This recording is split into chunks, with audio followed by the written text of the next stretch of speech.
Hey, everybody. We're back. Good evening. Yeah, we're. It doesn't really feel like we skipped a week, but I guess we did. Yeah, I was just looking at the date on the stream, and it said, "Oh, it's been since March 5th that we streamed." Wow. It seems Yeah. like so long ago. Yeah, we played Neo Contra, which was good times. Such good times that I already bought my own copy while we were out in California at Game Dude. Yeah, we went to Game game we went there twice. Yeah, we went to Game Dude twice because we ran out of things to do. That's true. We didn't want to run out of things to do. No, but you know. Really quick, I didn't have it in the stream description when I first made it live, so some people might not see it. Tonight we are joined by Ryan McCheskey, who is also has the YouTube channel called RetroReality, which is a site that or a channel that archives all kinds of VHS, game-based VHS, and really had a huge impact on the creation of our channel. Yeah, definitely. I would say if it wasn't for the Retro Reality channel, it's very likely that our channel would not exist at all. Because Coury linked me to the game player game tapes that were uploaded there, which I had never seen, but Coury as you saw in the video, has a childhood attachment to them. And I was like, wow, these are amazing. Because I love VHS too, even though I didn't use those particular tapes. And he's like, what if you had this format, but with modern games? And I'm just immediately like, yes. And It's a great idea. and so that was really kind of like, we started talking about a YouTube channel, and then we're like, well, let's do that VHS tape idea you had. Because it was easy. It was easy at the time. Exactly. That would be an easy thing to do. It's just a great concept that I think anyone can understand, like, what the appeal of that is. Even if you hadn't seen the tapes, it's just a fun concept. And so that was like kind of our first series on the channel. It was never meant to be like the main thing, but early on that was kind of what we were known for before RGB took off. Mm-hmm. And so, yeah, even though we don't do a lot of the how to beat stuff anymore, or really, we haven't done any. But that was our starting point. That's what launched us onto YouTube. And I remember telling Coury, like, it was like after RGB 101, but before RGB 102. I was like, if we just kind of got into this niche where we were like just the VHS guys, and that's what people expected out of us all the time, just to make stupid, cheesy VHS stuff, I would be okay with that. And now everyone expects out of us these extremely complicated, very difficult technical hardware episodes. So Ryan has enormous collection of over 150 tapes, laser discs, and beta tapes, or Betamax tapes, correct? I think I have one Betamax tape. It's mostly a VHS and laser disc. Mm-hmm. And how long have you been collecting these? Oh, geez. Probably about 10 years. Yeah, because I know that I feel like I've been subscribed to your channel, I want to say like 8 years. Oh, thank you. Would that make sense? Would that be a realistic time frame, you think? I think so. I haven't checked, or anything, but because you were pretty much the only one doing it for a long time. Yeah, and as you guys mentioned, you get to a certain point where it's just you've ripped most of everything you can find, mm-hmm. and you have the option of trying to get more stuff off of Yahoo Japan, but it's prohibitively expensive, and it's still tough. So haven't updated the channel in a while, but we have had some discussions about maybe getting some of that material over to video game B-roll instead. Right. Better quality. Yeah, well, I think the thing that makes it worthwhile is the 60 frames per second. Really. I mean, I don't even think the episode would have happened if I didn't love how capturing it at 60 frames per second makes it look. I guess it just gives it that VHS, so much more of that VHS feel. Right. I mean, it's people think of VHS as running at 29.9 frames, but it's the way that those interlaced fields work together. Capturing it at 60 frames, just you look at that and you're like, oh wait, that's the VHS look. Yep. Which and I was actually surprised. We got a number of comments that picked up on this, oh, I love that you guys did that. I didn't think anyone was really going to notice that in particular. But that was pretty cool. Yeah, I mean, go ahead. Really quick, I'm going to turn down the baby monitor because I forgot to turn it down because I was in such a rush. Hang on, you guys continue for a second. I just got to walk over there. What kinds of laser discs do you have? Mostly Japanese laser discs. Okay. Super plays, instructional videos, a lot of SNK stuff, Neo Geo. Those are my favorite, really, because they have all the voice actors and the radio drama stuff over the top of the footage. Are you aware of the kiosks, the kiosks that Nintendo had that played off of a laser disc based system? I've heard of them. I would love to have ripped those, but I couldn't find them. Yeah, I was briefly years ago in contact with the guy who was kind of the lead engineer from the company that Nintendo outsourced that project to. Oh, wow. And so, I mean, he's this old guy, and he told me that he has an almost complete collection of those laser discs in storage, but then I sent him another email sometime later and never heard back. I was looking for one particular thing at the time, but I mean, that could, if no one has really captured the full set of those trailers, some of those promos and stuff, that is probably the best quality version that could ever be hoped to be recovered for those particular edits. Oh, definitely. I would love to see those. Actually, I don't have a Laserdisc player. I've never had one. So I don't know a lot of what to look for, because I understand that the picture quality is going to be different depending on the unit, because it's analog. People don't think of it as analog, but it is. Exactly. It's composite video right on the disc. I had read a guide a while back saying just to avoid pretty much any Sony Laserdisc player ever made. Just because they never got in the format. I have a Pioneer unit. It was kind of built for a school AV cart, so it's built really tough. And it's been good for me. When it's just composite video out, there's not a lot. So there's no such thing as S-video quality for Laserdisc? Well, yes and no. The players can take the composite video and then run it through a comb filter and spit out luma and chroma. But it's not really giving you a big boost if you've got good AV recording equipment, which has a better comb filter anyway. Oh, okay.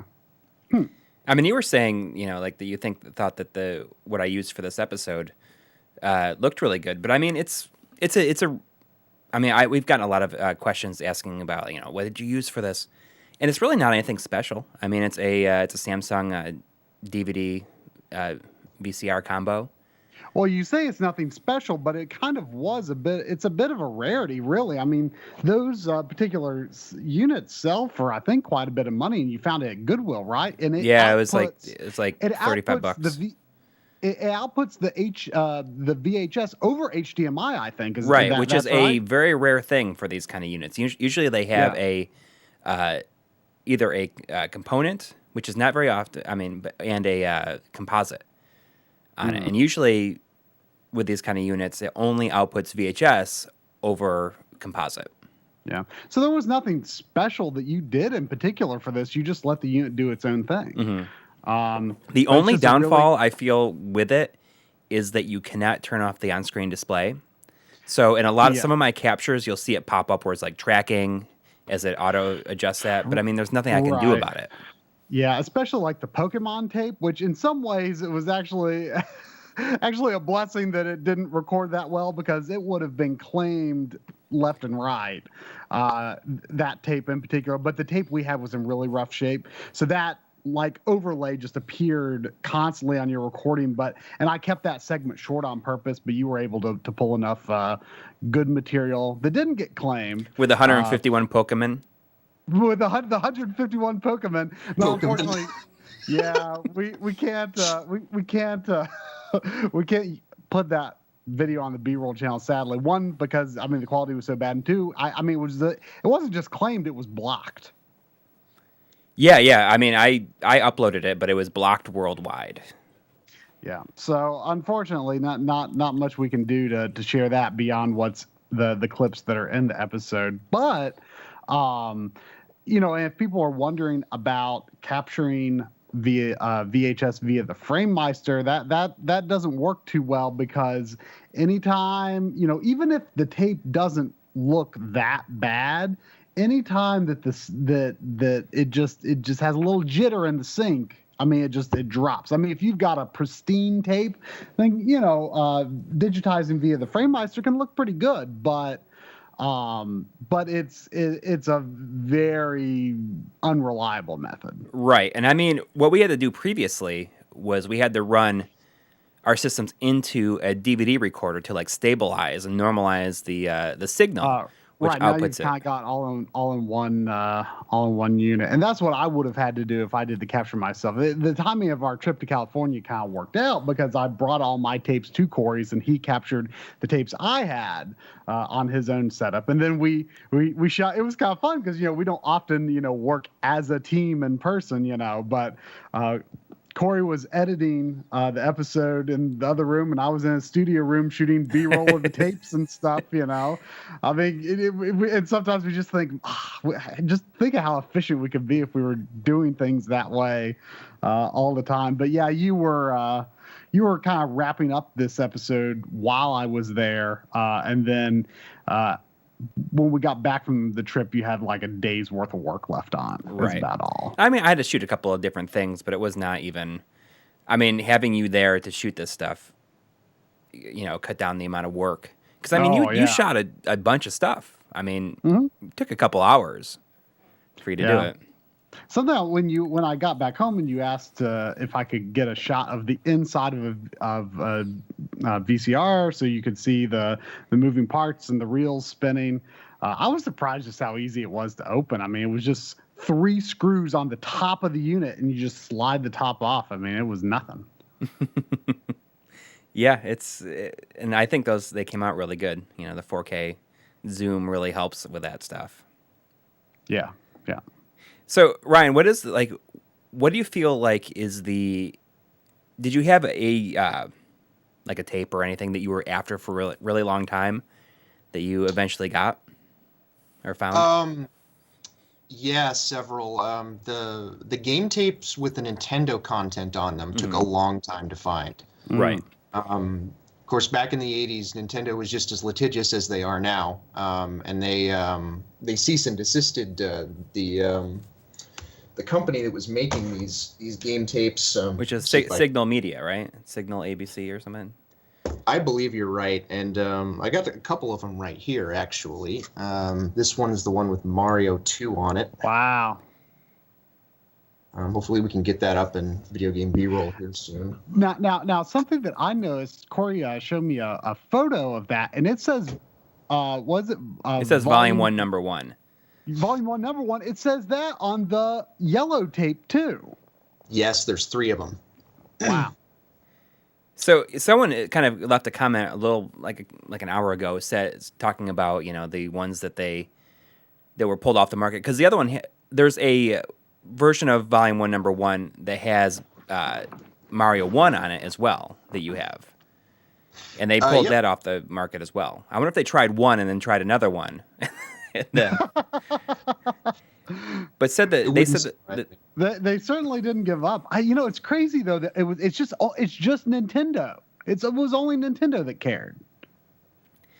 Yeah, pretty much. I mean, everyone else, it's And now it's just Nintendo free and advertising, Konami. pretty much. Pretty much.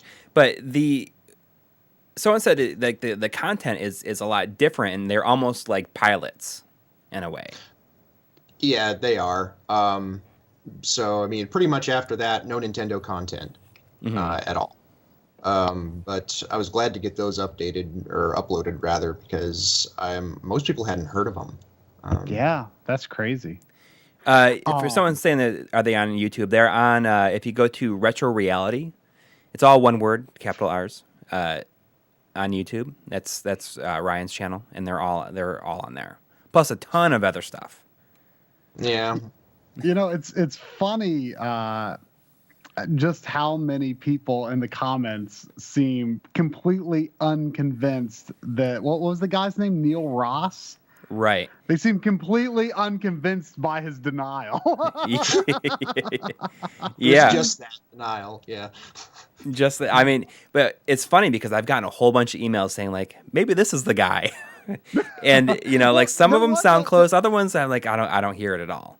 Yeah. But that Mass Effect, that Mass Effect sounds a lot like him. Yeah, there was I can't remember if it was a comment or a tweet, but someone said that someone talked about said someone knew a bunch of old DJs in North Carolina.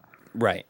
And he thought, well, maybe this guy could lead you to him. I don't remember where that information was dropped, but I don't know. It would still be great if we could one day figure out and locate the guy. Yeah. The other kind of big revelation is that the TurboGrafx, the Lords of Thunder videotape was edited by Tony Hawk. Now, what? Explain the full story about how that got tracked down, because you made a comment about it. I said in the video, I said it felt like a skate video. Yeah, it's like a skateboard video. Right. It feels kind of like that, And someone posted a link to an interview. I think it was Danny O'Dwyer that did an interview with Tony Hawk. And he said, in the early 90s, I was editing video, trying to just make some extra money, and I did something for TurboGrafx. And Joe from GameSack tweeted to Tony Hawk, saying like, "Hey, did you edit this video years and years ago?" And with a link to it. And he responded, and he says, "Holy crap, I did." That's so wild. That's something. I mean, I wish that I'd known that before the video, because that's such a good. That's crazy, right? I didn't know that he edited video. Is that just a part of skateboard culture or something? I think so. Oh, I mean, making videos. I guess. Well, it's like the video toaster. I don't know. The video toaster is like a contraption used then. Oh yeah, yeah. Well, I mean, we had video toaster, or we had equipment made by Video Toaster at work years and years ago. Yeah, when that came out on the Amiga originally, that kind of changed everything. That's crazy. I had no idea that it was on the Amiga. That's nuts. Yeah. Well, I think it evolved into the company that's now NewTek, who makes TriCaster, or at least, I mean, I could be wrong there, but I know that some of NewTek's older stuff had toaster branding on it.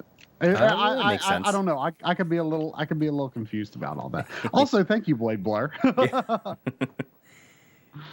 Yeah. So kind of what I had planned tonight was, at first I was like, we should just watch some videos and just comment on them, and that might be fun. But I put a tweet out there saying what would you rather us do? And there's a lot of things saying you should play some Sega games. You should play some GameCube games. But no, what I'm going to do is we're going to watch a segment on the game, on a game, and then I'm going to play that game. See if it powers up your skills. Right. With very obvious hints. Yes. But really quick, since we have it up on full screen. The lava pits. Ryan, you said that you were thinking about getting some of the cool things out of your collection this kind of show. Do you have anything on hand there? I already showed one of the the Game Players tapes. I've got the other one with Mario Brothers 1 here. Let me show it up. What does it say that the bonus is on that? Let me see here. Bonus. Because the one I have has like a bonus Wizards and Warriors section. I don't, these, like you were saying, might have been kind of prototypes, because if you kind of look, like the sides are blank. Oh, wow. Interesting. Side. So I'm not sure what is up with these. I don't know if they were just like prototypes, or if they were released and quickly pulled, or what exactly it is. But yeah, they're kind of a mystery. Wish I knew more about them.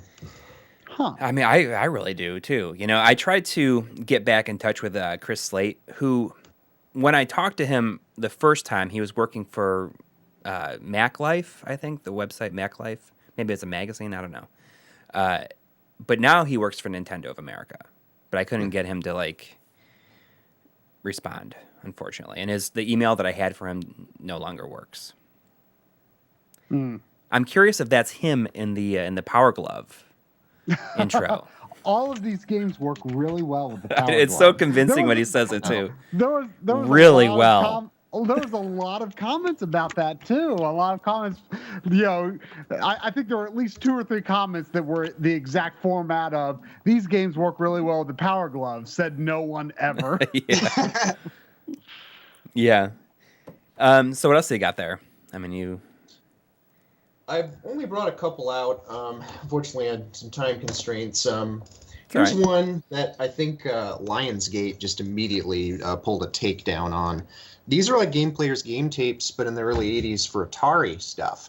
Oh, man. Okay, yeah. Corey showed me the pictures of those. Yeah, like... The cover art is amazing. Yeah, let me get that back up there for a second. Just the guy in front of the TV and the neon. And that's called How to Beat Home Video Games. And that was before we even know, when we made How to Beat, we didn't even know that those existed. Right. I think we found that after we had released like the first 1 or 2 episodes of that series. Yeah, I wish I could maybe stream it now, but I don't think I'm set up to do that. It's a shame. But here's something weird. The Ultra Hot Video Nintendo Ultra Hot. Jam. Okay, so... Preview Music Jam. What? Yeah, get a little closer here. There we go. So these things, of course, immediately were just destroyed with copyright takedown notices. But it's 90s hip-hop, early 90s hip-hop, over the top of Nintendo game footage. And these were produced by some company in the Northeast. And my buddy from Maine gave them to me. And I'm like, what are these? I've never heard of these. And I've not been able to find any information on them other than they're a thing and then they were made. And I had them up for a while before they just got taken down. Wow. So it's just gameplay footage edited to music.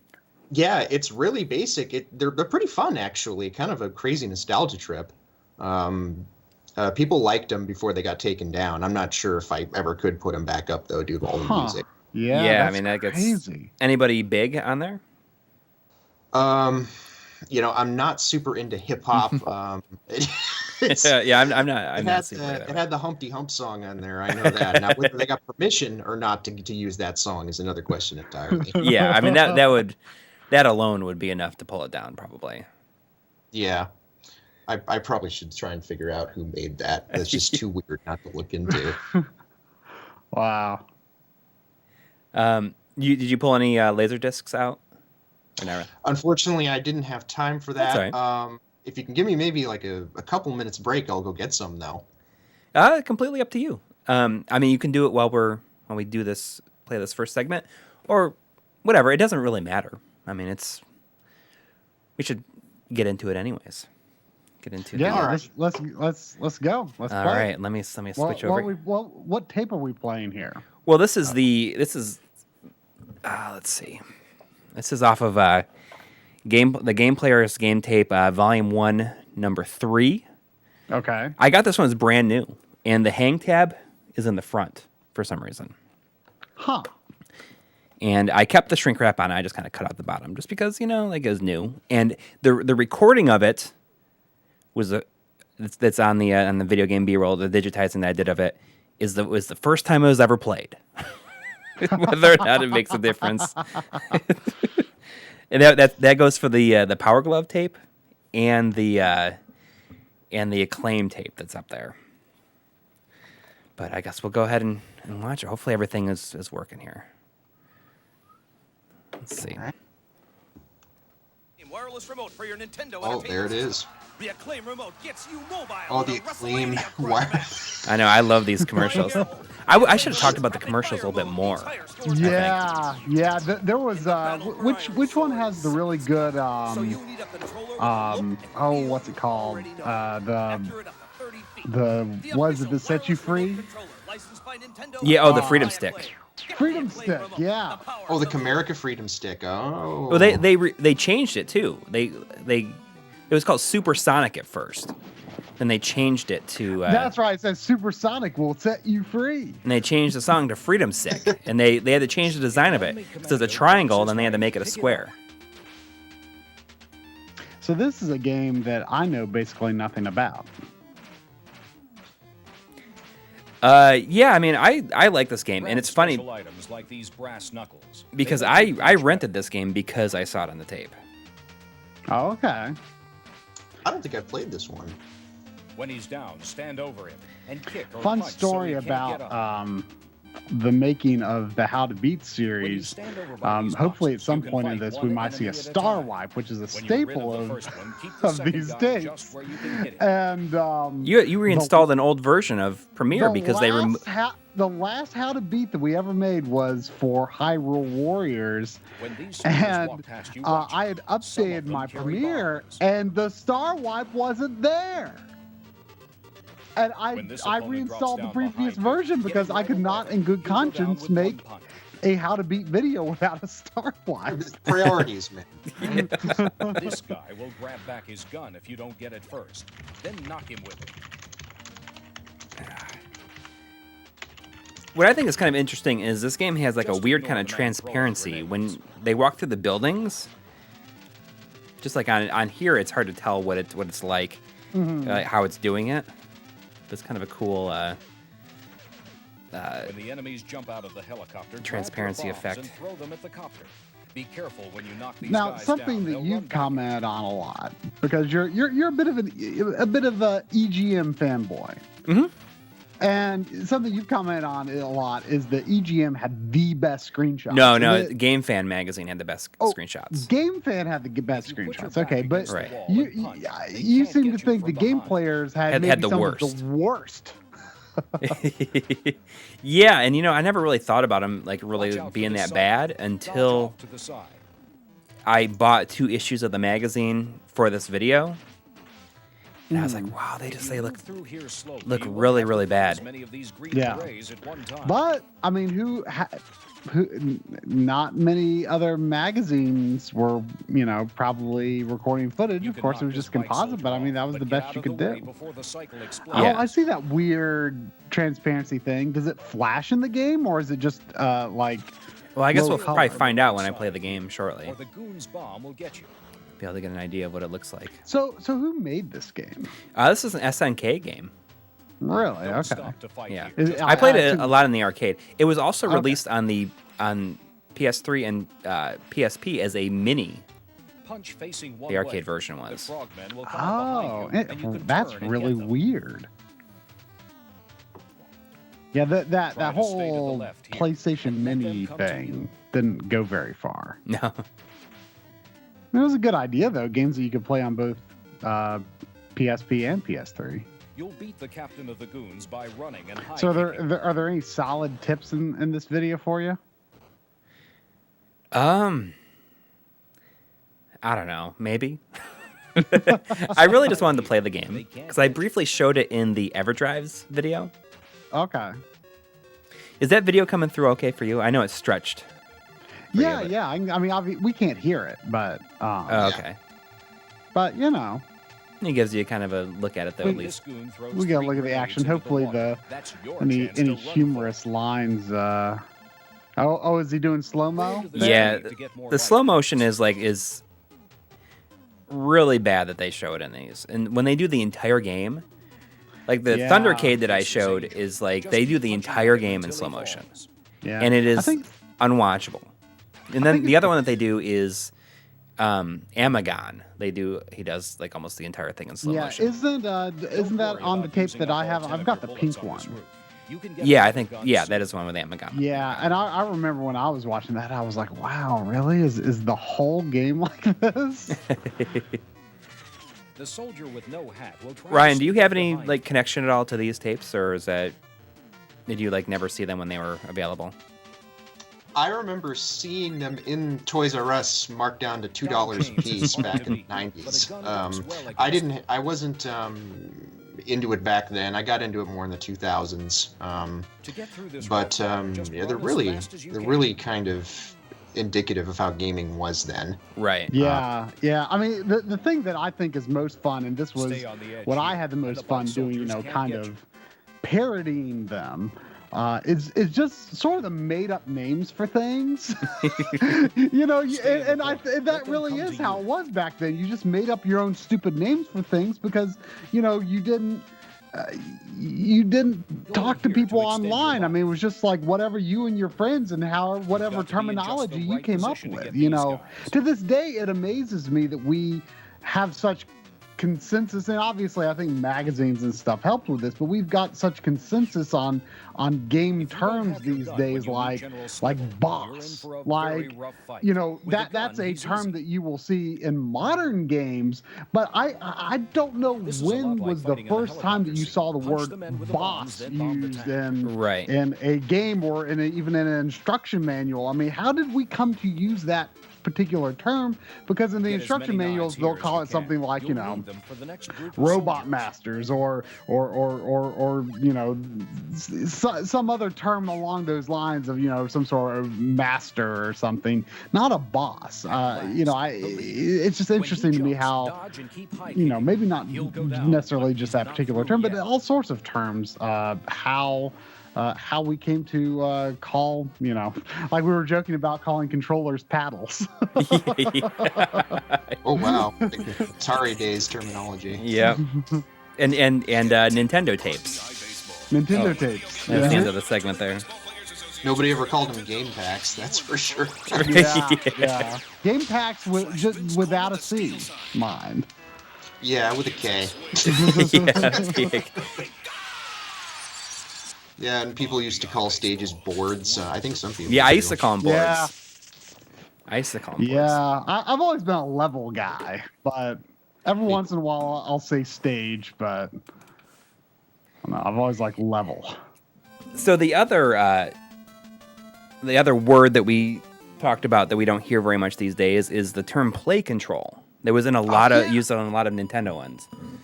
Yeah, and that was something you saw in especially Nintendo Power. I'm not sure if other magazines use that term a lot, but like play control was like just the term that they used for like are the controls any good? But they just obsessively use this very proper term, play control, and no one talks about play control anymore. Mostly it's physics and Yeah. what can the Yeah. engine do and Yeah. all this stuff. Yeah. I saw some journalists joking about some old-fashioned terms a while back, but I can't remember what some of the examples that they used. But I think they were talking about tight controls and stuff like that. And we just nowadays we're just like, yeah, the controls are good.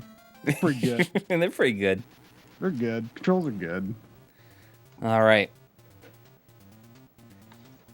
So here you can already see a big difference in how it looks.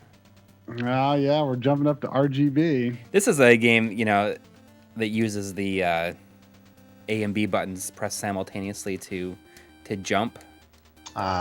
Something I was never a huge fan of. I'm surprised how good this looks. Like you've got like shading on his pants and arms. Oh, look Like- at the mold on the doors. I mean, I feel like this game has like a lot of colors. Like it it looks pretty good. I'm Hot surprised. graphics. It is a lot of graphics. So many graphics. That's like one of your old terms, right? That's one of my old jokes is so many graphics. There was We a call that friend. sprite limitation, right?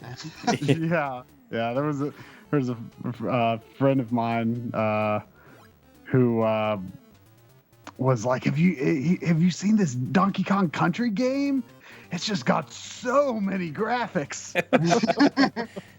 60 been one. bits of graphics. So many graphics. That's just been one of my favorite things ever since. Yeah, this game looks good. I'm surprised. Yeah, I'm sure this is like one of those dirt cheap NES games.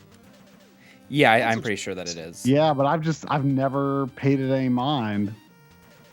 So one of the game players tapes that I didn't have, so I wasn't able to show it in the episode, which I think is kind of a cool little novelty, is that they made one on Game Boy games.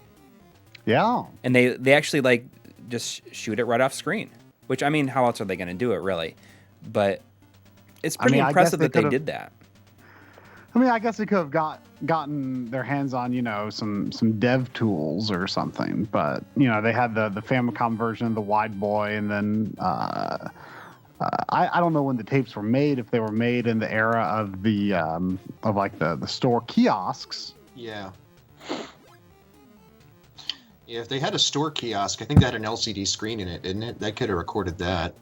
It had a CRT actually. Oh wow. Okay. Yeah, and it put a Game Boy border around it. Similar to the Super Game Boy, except it was all one color. It was just this greenish.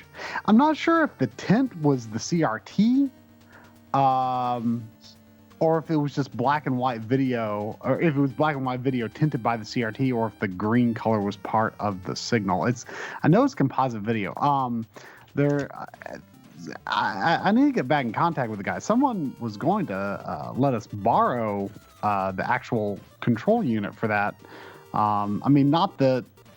It's composite. There's, it's not like it's going to be some secret awesome way to play Game Boy games, but it's just a neat thing. I would love to play around with it a little bit. I got for our Game Boy episode, I got some B-roll of a kiosk in action. A local store had one for sale for, I think it was like $2,000 or $2,500 or something like that, and they did sell it. Actually, the guy told me that. This guy had like a ton of DS games and just like did a straight up trade with them for like a bunch of DS games for the Game Boy kiosk. But someone else said that they'd be willing to let us borrow like the actual Game Boy unit that has the composite video output, and you can hook it up to any CRT, he says. And I can't imagine what we could really do to show it, but I mean, if I had my hands on that hardware, I'd love to just show it somehow, because I don't think it's really been heavily showcased before. Yeah, it'd be so cool to be able to do that. So you were saying you had one thing on Betamax. What's that? It's a Namco tape that shows Tower of Druaga, and I probably butchered that name, but and a couple other things. But was it footage that was meant for just providing B-roll for editing, or do you know what? It's actually was promotional. It was consumer. It was just sold to sell to like arcade owners. You think? I think it was actually just something that you could buy in a store. It actually has a legit sleeve, and it looks like it's being marketed on the back. Okay. Unfortunately, I think my Betamax player broke. I don't know if I'm going to be able to re-rip that one anytime.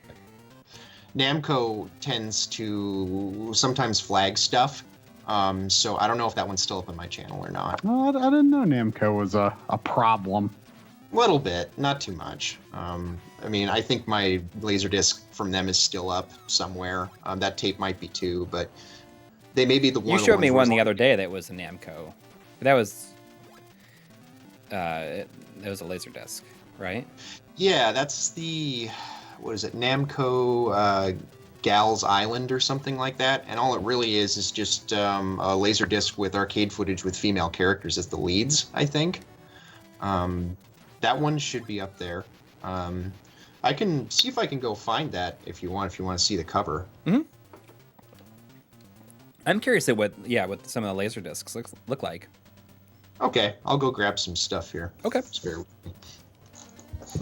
This game looks pretty good. Does it have a 2-player mode? I mean, does it have good play control? Is it fun? I think this one is only 1 player. The arcade version is 2 players. Oh, okay. Remember that? It was always such a disappointment when an arcade game was 2 players simultaneous, and then it comes home and. Yeah. I mean, this looks, I'm not a huge beat 'em up guy, but you could get into it. Yeah, I mean, I really liked Streets of Rage 1 and 2. And and there's more elements to this. There's there is some shooting and grenade lobbing and stuff. Yeah, boss fights against helicopters. Yeah. So do you want to talk about our trip a little bit? What we can say about it, I guess. Yeah. We we met up with some people and went to Game Dude a couple of times, and the main thing is we shot a interview for an upcoming episode that I think a lot of people will be very surprised by, but I think I know you're going to enjoy it. It's about let me put it this way. If you liked this previous episode, I think it's the type of game that you would be into. Yeah. I'm not trying to imply that it has anything to do with VHS tapes, but I'll say no more.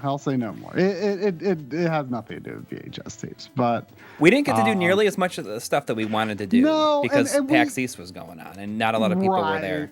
Right. So what we had hoped to do, we bought the cheapest plane tickets that we could, which put us going out there on a Monday and going out there on a Wednesday and coming back on a Monday, right? That's what we did? Yes. Yeah. But ultimately, so we're like, okay, we're going to try to schedule some other things. And we were really close to getting a few other interviews, but it was a bad time for game developers. Oh, here's the transparency. I don't know if you can't see it obviously anymore. You're just seeing the no signal, but it's. Oh yeah, it's like there's just bars on the building. Yeah, isn't that so funny that the VHS weird. Distorts it so much? Yeah, but we were kind of hoping to get more out of the trip since we were going to be there several days. But it was a bad time for most game developers because it'd just been GDC and then there was PAX East. But we were, I think we realized that we want to go back. There's more people there we want to talk to. The guy that we needed to interview, though, the reason we had to go then was because it was really our only chance to get him within the time frame that we need this for. Because he's going to be out of the country for 3 months. Yeah. And so this was I think this was his last week, really. Yeah. This was literally the only chance that we had. Yeah. So or at least to get done when we had to, and you'll understand later why we had to do it sooner than later.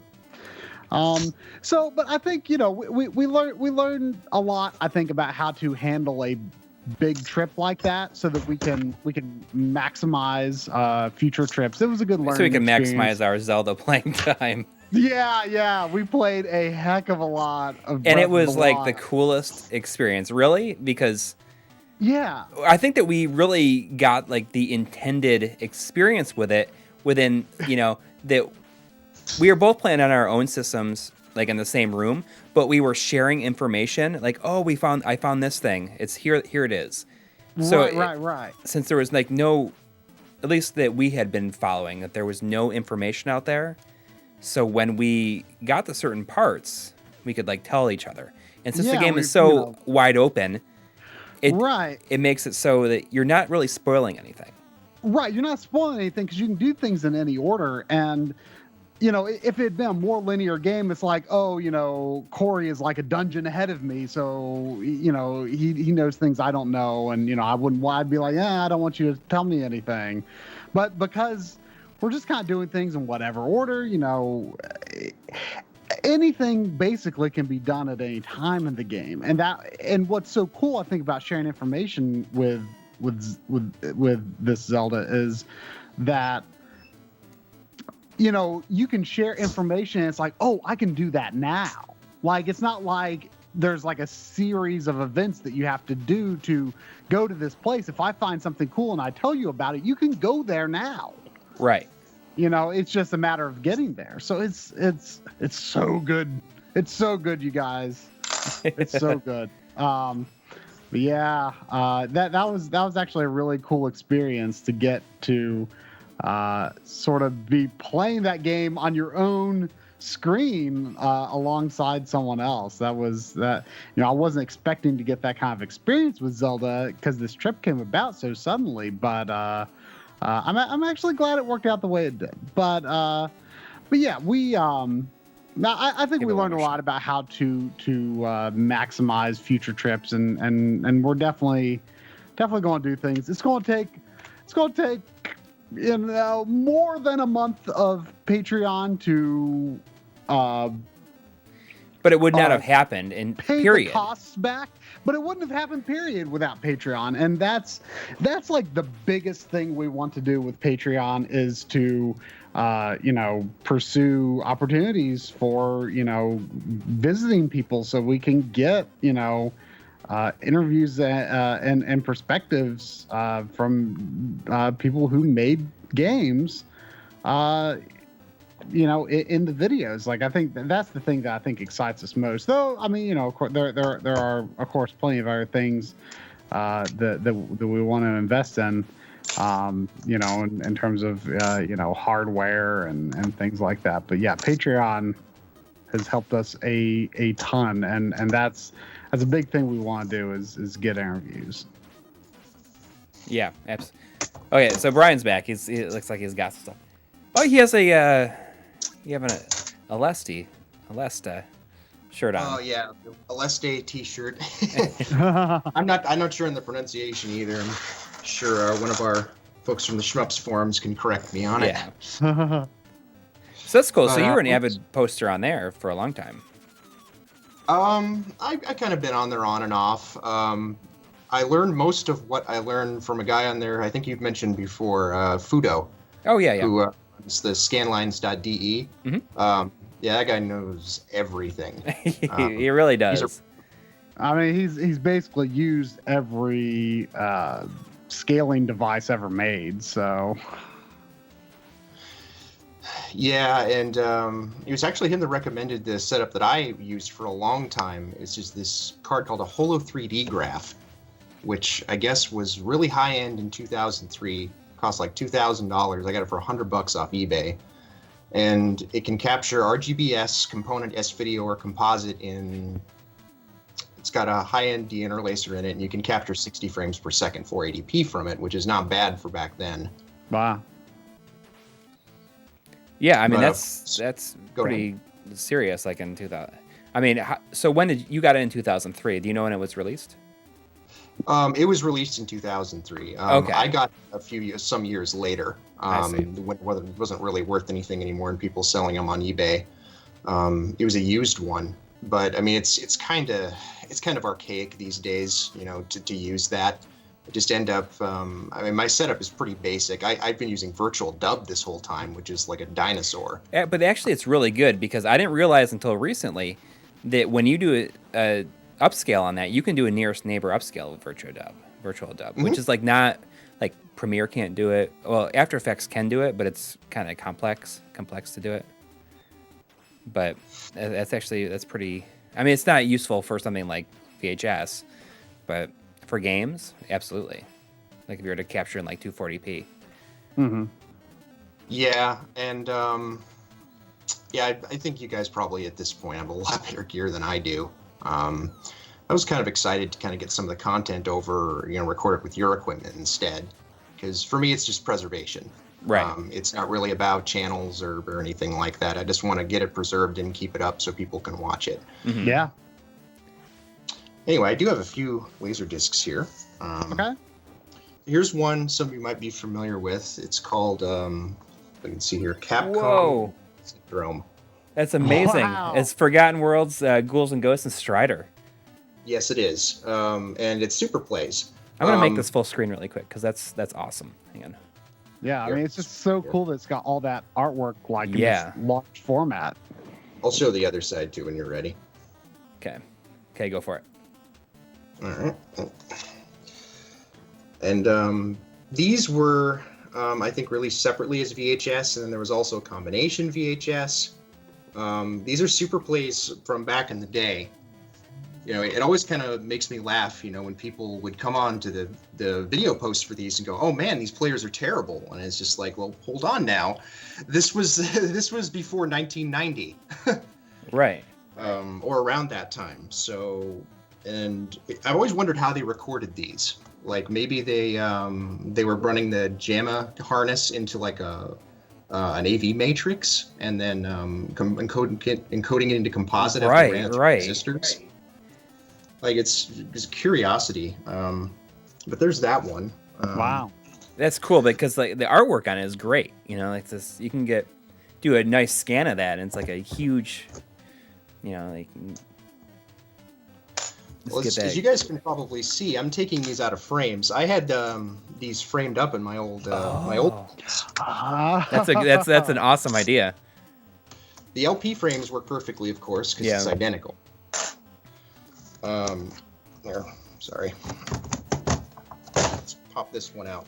This one is kind of interesting. This is based off of a kind of a special arcade theater kind of thing that Namco going on. I don't know if it's emulated or not. It's called Galaxian 3. There we go. Oh yeah. I mean, I'm familiar with Galaxian. I didn't know there was up to 3. Okay. This one, I think like you sat down with some other people and there's a really wide screen and you just move the reticles around and you shot the enemies. That full voice acting and everything else. Kind of a weird theatrical arcade experience in the early 90s. I've never seen a cabinet of it personally. It's pretty interesting though. It really is. I mean, that cover art is awesome. Just like in the same way that vinyl is so cool with its artwork,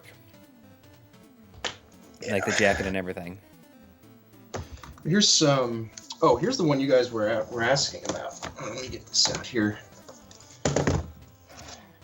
I wish I'd had a little more time to prepare. Sorry. That's all Sorry. right. It's for making you take stuff out of frames. Yeah.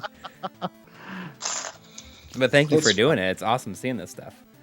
No problem. Now, can Laserdisc do Laserdiscs benefit from that 60 FPS capture like VHS does? Well, they're interlaced video as well, so I imagine they would. And after sort of thing, yeah. Yeah, and after Coury told me that there was a VCR that did that, I was like, maybe there's a Laserdisc player that does, but I couldn't find any. So I'm thinking maybe the easiest thing would be 480p 60 FPS capture from these. Right. Mm-hmm. And I can do that through the FrameMeister because that's exactly. You're not going to get any like video hits or anything. Yeah. Yeah, and here's the one we were talking about before. Oh yeah. Oh, it's got Legend of the Valkyrie on it. Yep. Oh wow. Pretty much one of the best first stage themes of all time. That's a great arcade game. Yes. It really is. If you haven't seen the channel, you should check out Jimmy Hoppa's Import Gaming for the Win. He does a bunch of stuff on like import games, and he's a big fan of Legend of the Valkyrie. Did a great video on. Wow, on the yeah, arcade that's version. really cool. This one's got. I'm not familiar with some of these. It's got Ordine, Philios, Dragon Spirit, Return of Ishtar, March and Maze. and I think a couple others. It'd be nice to get these uploaded in better quality. Yeah, I really like the artwork for Legend of the Valkyrie. All right. We have any SNK fans? Surely we do. The Neo Geo streams that we've done previously have had pretty good turnouts. The SNK and the Neo Geo stuff, I think, impressed me the most of all the Japanese laserdiscs that I have. Because I'm not sure if they're taking the footage or the voices from the radio dramas, or if they're recorded specifically for the laserdiscs. But there's full voice acting on most of these over all of the strategy portions. Really? Yeah, it's kind of entertaining. I don't understand it, but I wonder if we put them up there. I wonder if we could get anybody to subtitle them. Exactly, that would be amazing. I would hope that could happen. It really would. Wow, that's crazy. That's awesome. World Heroes 2 Jet. I probably won't do all of the SNK ones because most of my stuff is SNK. So you had these like in storage, or do you have these hanging on your wall? I had these hanging on my wall at my old place, and it's my wife walking by there. I had these hung up at my old place, but we don't really have room here for them, so I haven't hung them up. So I'm just keeping them. I still have them in the frames. We might get room for them someday, or they might all end up at Coury's place. I want to see all this stuff. I mean, there's definitely ones that I want to buy off of you. But I mean, seeing this artwork, I'm kind of like, oh, well, wait a second. Yeah, it's nice stuff. It's crazy. Some interesting other non-SNK ones, too. Someone commented that they're all Neo Geo, the Laserdiscs. They all are based on Neo Geo games. That is correct. One I kind of liked, too, was the Super Darius Perfection playthrough here. This is Super Play. Oh, wow. It's from the Turbo version, so it can be an actual correct 4x3. Oh, Darius. Okay. Do you pronounce it Darius? I don't know if I'm doing it right, but yeah. Oh, I've always said Darius. I don't know if that's right or not. Maybe I've been wrong my entire life. I don't know. That's one of the fun things about old games, right? Everyone can have their own pronunciation for it. That's about the closest thing I've seen to a perfect playthrough on one of these. I think there was like one death in it. Wow. Which is nuts for back then. Yeah. Kind of like the super plays that I always think of. Like I think the first super play I ever saw,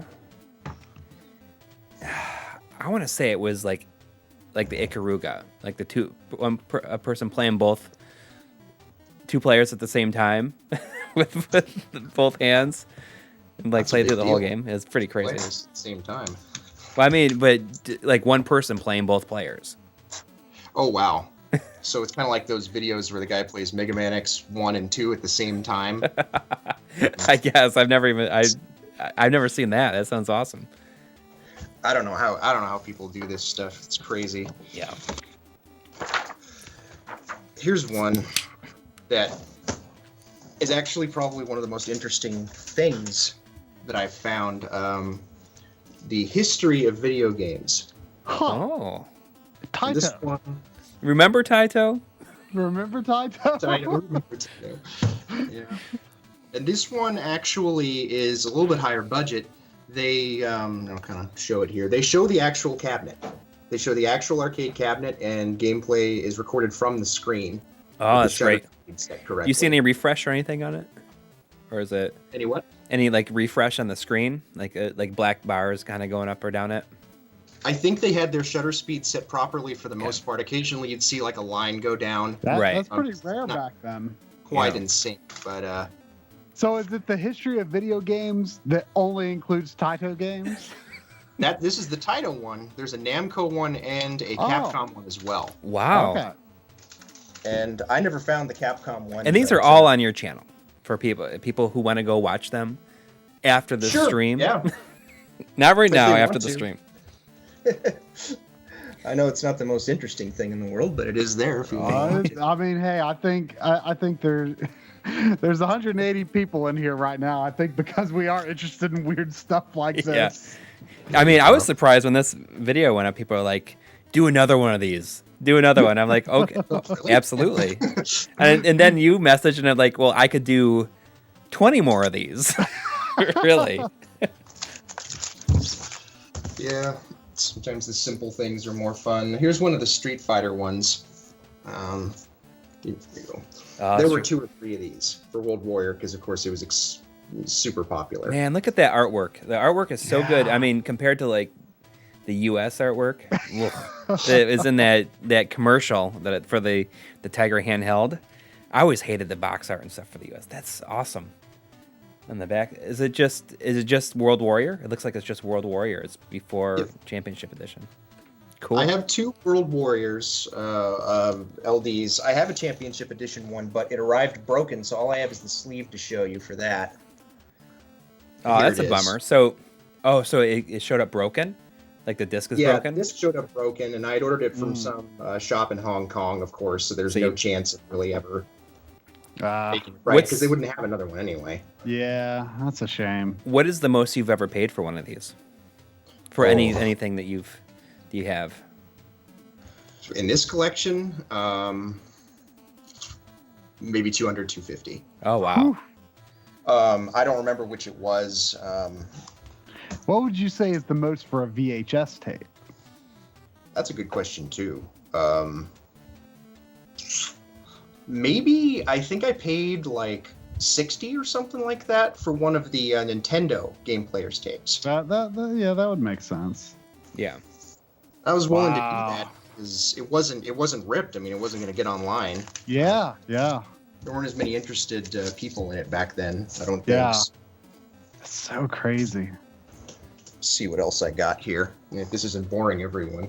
No, I think the people are really into it. And there's Voltar. He's like Laserdisc glory. And let's go ahead and pop one of these discs out. Okay. So for one of you has never seen a laser disc, this is what it actually is. It's a record-sized CD. It's a dinner plate. Yeah. Yeah, it's so crazy. I mean, I've seen them before, but, I've never used a player. That is one of the... this is a super play for Kiki Kai Kai. Oh, which is, Char's a big fan. Hockey 1. Yeah, the arcade version? Yes. Do you know the arcade version is on Taito Legends #1? Volume 1. I did not. Try if you ever wanted to play the arcade version. And the artwork is on the back on this one. I'll try to get it closer. Oh, that's awesome. See, Voltar is impressed. I feel like if you've impressed Voltar, then your mission, you've succeeded. Oh yeah, I see him on Shmups a lot. Yeah, one of the gurus over there. Mm-hmm. Let me see what else we got here. Afterburner. Oh man. Oh, you're speaking to Corey's heart now. Yep. Hang on. Again, since we don't have the nicer ones up yet, you can watch the lower quality ones that I have uploaded. But we'll get them onto B-roll. And it's just Afterburner. It's not Afterburner 2. Which Afterburner 2 is only had like a couple extra stages and some like tweaks to the gameplay, but it was pretty much the same game. Oh yeah. I think they what did they change in that actually? I'm not sure. Between Afterburner and Afterburner 2, I think it was just like a couple extra stages.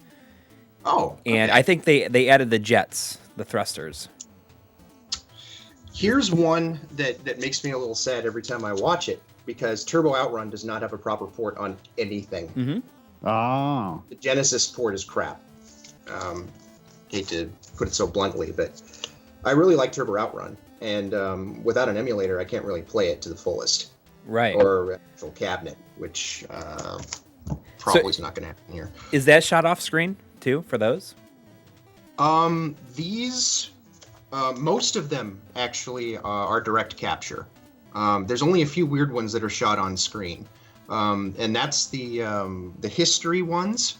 I said they were high budget. Maybe they're not if they were shooting off the screen. But, the history ones. I also have I think probably my favorite Laserdiscs that I have are these set of kiosk ones from 1984 for U.S. stores, like I think Egghead Software stores like that, where it just shows old computer software for IBM PC, Commodore 64, and those are really hard to find. I found one on eBay, like stuff that I hadn't thought about in like 30 years, like Sticky Bear Math.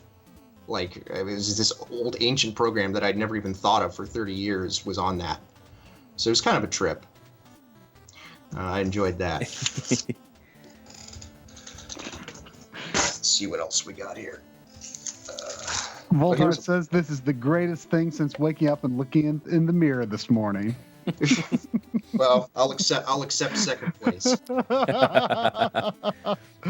Here we go. This one's got some inserts and other goodies in it. Let's take a look here. Here's a Neo Geo Gals Graffiti. I'm not quite sure how to describe this one. It's kind of a combination of cosplaying, voice acting, and game footage for SNK female characters from various series. I can't quite make out what's going on. That Yeah. cover It's because there. it's a hot mess. Yeah. But it has like live action cosplay and stuff in it too. Yeah, the hostess for this kind of dresses up in different little costumes like the characters, and it's cute, you know. Probably not a lot of actual gameplay value out of it, but this one might not be from a drama CD. This might actually be specific for this, the audio, I mean, for the voice actors. Man, like this is awesome. I just can't believe like how many of these were produced. I could make we could amazing. make a huge video out of these laser discs. I know. It's crazy. Just like showing the artwork and everything. Yeah, yeah. Did I say Gals Panic? I meant Gals Graffiti. Oh, whatever. Let's see what else we got. Oh, here's the inserts for that. They had like trading card kind of inserts. I guess they meant for you to cut them out. I don't know how much of this is going to make out too well in the stream, but I can see it a little bit. Yeah, I can see it. I mean, just trying to zoom in. I mean, See- I can see that's all that really matters. Oh, now come on now. You got some love for Yuri, don't you? A little bit. All right. But yeah, it's interesting, bizarre stuff. One thing I do regret on my videos is not actually putting scans of the materials with the before the video started, because that seems like that's half the fun.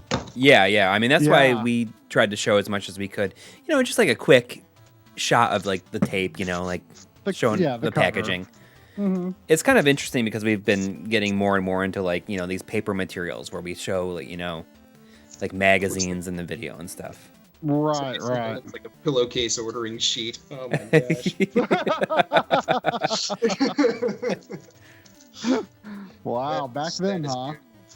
Somebody else is asking for more SNK, actually. I might have to go get some more. Yeah, I mean, please, this is way more interesting than watching me do really bad at P.O.W. Probably weren't that bad. Probably better than I am. To answer your question, I do have Fatal Fury 3. I'll try to break it out for the end of the stream here. Okay. Is that considered like a rare one? That's what somebody in the channel was saying. I'll try to cover a little bit more of other stuff before I just delve into SNK, though. Okay. Here's the other history. Sorry, you're gonna have to like put all these back in their frames after this. I'm probably just gonna put the frames back out in the garage and store these in a box or something until we figure out how they're gonna get to you.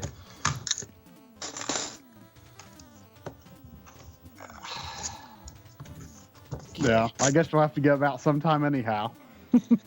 It's gonna happen sooner or later. I'm actually pretty excited to have these be put up in higher quality. Yeah, I'm getting all the more excited, especially just seeing how awesome the artwork is. Yeah. And maybe we can get it all scanned too. That'd be Yeah. Absolutely. I mean, I have a scanner here, but I mean, it's too bad, you know, when my wife when we lived in New York, she had access to this huge scanner that was used to like archive magazine materials. Would have been Oh, wow. awesome. It was like a wide format scanner. Yeah.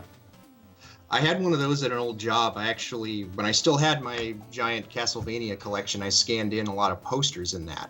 Really? Pretty cool. That is off topic though. So. Here's this is the Namco history. Wow. Same thing as the other one. Shows the arcade cabinet. And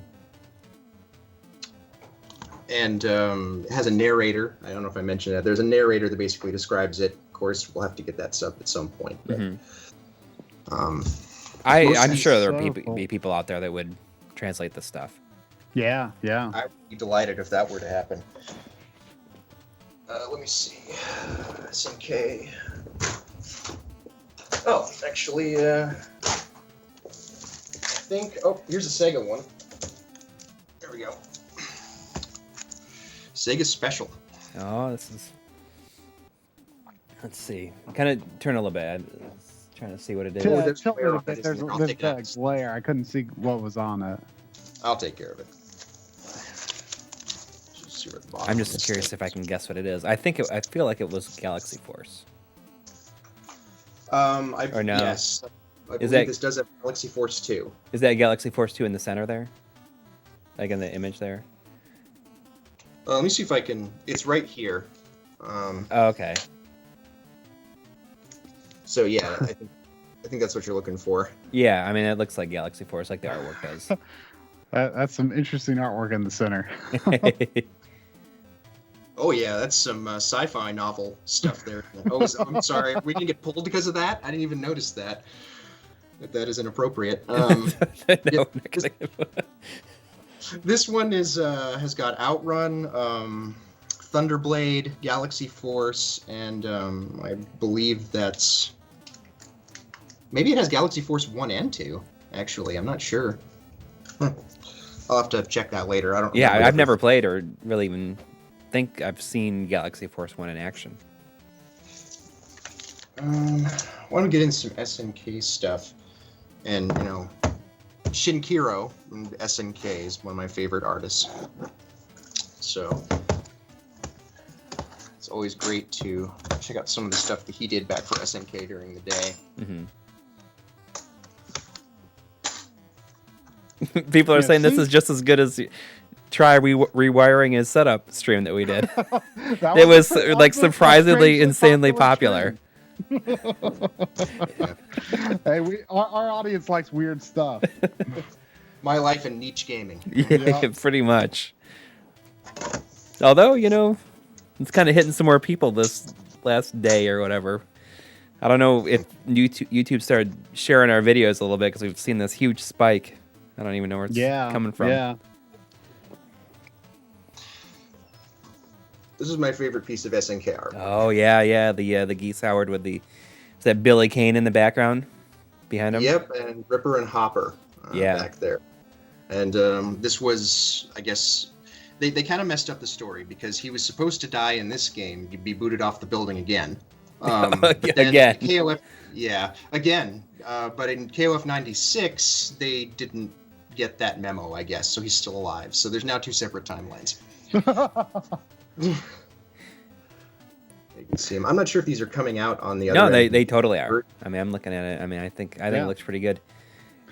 Seeing all this stuff, I mean, I just had I did not realize all these Japanese game Laserdiscs existed. Was Laserdisc more popular in Japan than it was here?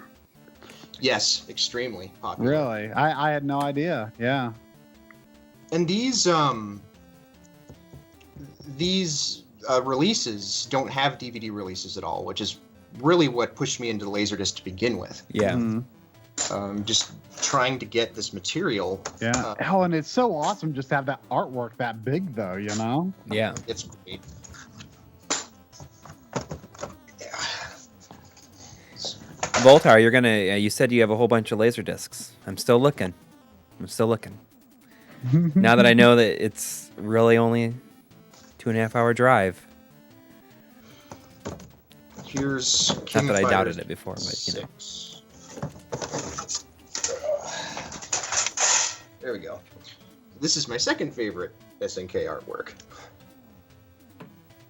Oh yeah. Cute. All of these SNK laser discs, as I mentioned before, they're my favorite because they have the voiceover, and they have actual good matches showing and combos, and they're pretty useful. In addition to being kind of just fancy and weird. Who's the girl on that? It's not Blue Mary, right? Is that who it is? That's Leona Hydern. Okay. She's on the team of guys that were in Akari Warriors. Oh, right. Let me see if I can. Yeah, stuff's piling up around my chair. Bear with me here. You all right? So far, I'm trying to imagine what the space around you is becoming. It's just you're just getting surrounded by empty frames. Try. Will you do me a favor and post a link to Ryan's channel? For people, to go and check it out if they want to watch any of these. I saw somebody was asking what's on these, and these most of them are what are called super plays, which are kind of like speed runs essentially, right? Like perfect, like long plays, right? Would that be a good way to? More or less, yeah. So a super play is something like this is how you play the game. It's like almost instructional. But they play through the whole game and don't most of the time don't even lose a life or something like that. Ideally, they don't. The super plays from back in the early '90s or I guess late '80s too were not really on the same level as super plays from today. There's no emulators. There's no rewind function. There's there's nothing like that. So it was all real skill. Yeah. And that's why it's you can't really cheat. You have to actually know how to play the game. Well, that's what's cool about it, I think. And of course, they're mostly Japanese players, which are better than I'll ever be. Here's the one that was being talked about. This is Fatal Fury 3, Garo Densetsu 3. Wow. I guess this one is a little more rare. I got lucky. I got it off eBay for maybe 30 or 40. I can't remember. Oh, wow. I bought a lot of these discs from a guy named Kevin Kobos. Good Squid is the seller name. So if anybody's interested in getting laser discs, that's the guy. He's the one that you recommended to me the other day, I think. You said he's the one that. I forgot I did that. No, I'm pretty sure that he is. You said that's where you got most of your stuff because he consistently puts up stuff even now, or something like that. Yeah, I think he has some discs up right now. Some of them I don't have. There's I think a Starblade Super Play by Namco. Don't have that, but yeah, there's always more laser discs to get, is what I discovered.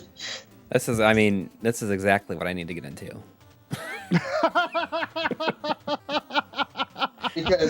because it never ends, right?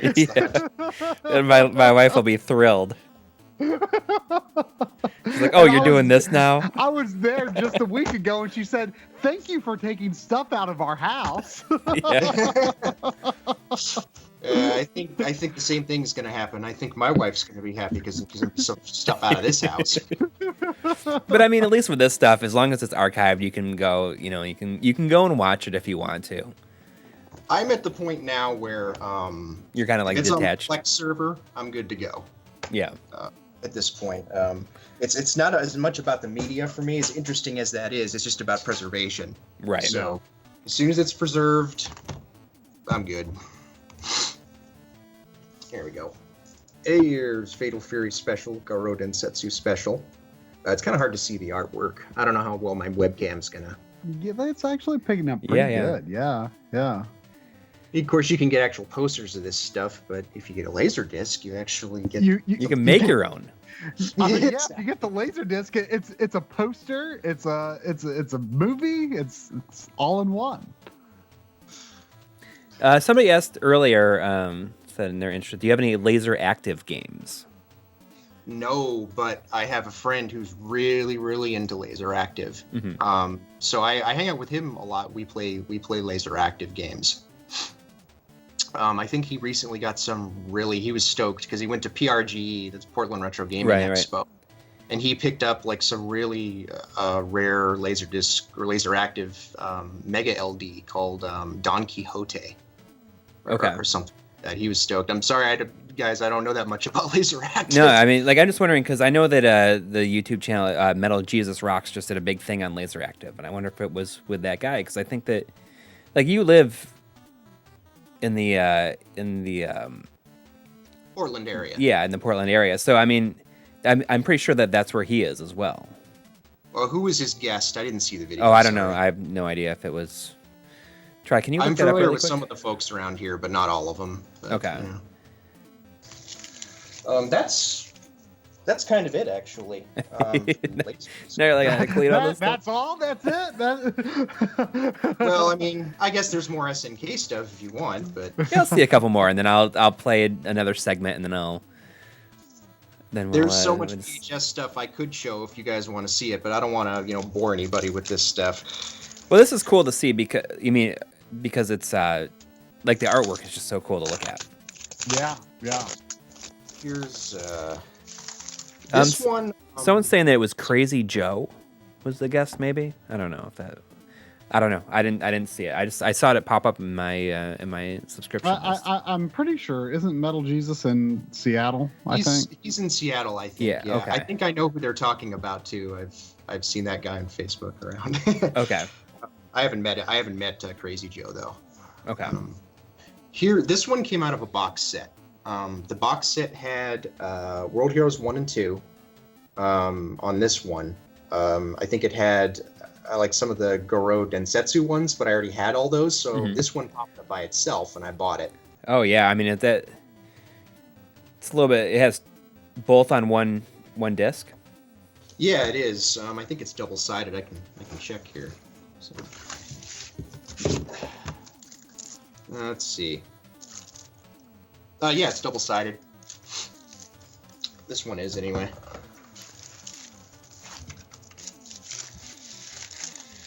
And let's see. Voltar's like losing his mind on this. He's just like, oh my god. What, does he just want to buy all this stuff? Well, you might be able to talk him into it. Nah. just wanna get it archived first, but I suspect that Corey's not going to allow that. Anybody else to purchase? I don't know. I don't even know what I'd even begin to do with that stuff. All right, let's get into Samurai Spirits then. All right, yeah, someone was just asking for it. There we go.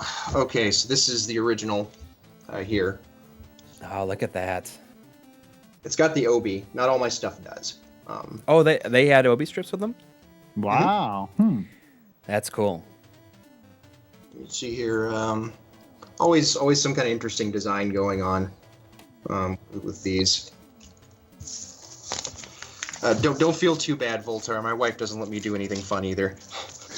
Yes, it's funny because we're all this. Try, you're our only hope. You have the space for these. It's dangerous to go alone. Take this. Yeah. Just think what we could do with these. I know it's crazy. It's awesome. I wish I could find those two kiosk discs with the computer stuff, because they're on these weird, like, they look like LD-Rs. I know that's fictional, but it's the closest thing I could come up with it, because the bottom of them is purple. Oh, wow. Looks like they were burnt on a machine in like 1984. I don't know how it was done, but I'd like to know more about that at some point. Yeah. Weird. They were made by Scotch. Huh. Scotch brand writable laser discs if you can't afford an actual stamping machine, I guess. I think this is the second one here. Might be the third, but there we go. Old Haomaru there. Yeah. And tons of tiny little things that nobody can see. Yeah. Just the character artwork. Yeah. Sometimes there's full color inserts. A couple of these have People are talking about the cat behind you. Oh. I was gonna say, is that like a cat house back there? But it is. Yeah, we're into cats. And that is a large cat tree that is in poor repair. And this Laserdisc sleeve actually says Laserdisc on it. Ooh. Ah. As somebody mentioned in the channel too, Perkinson78 mentioned, MSX did have Laserdisc games. Really?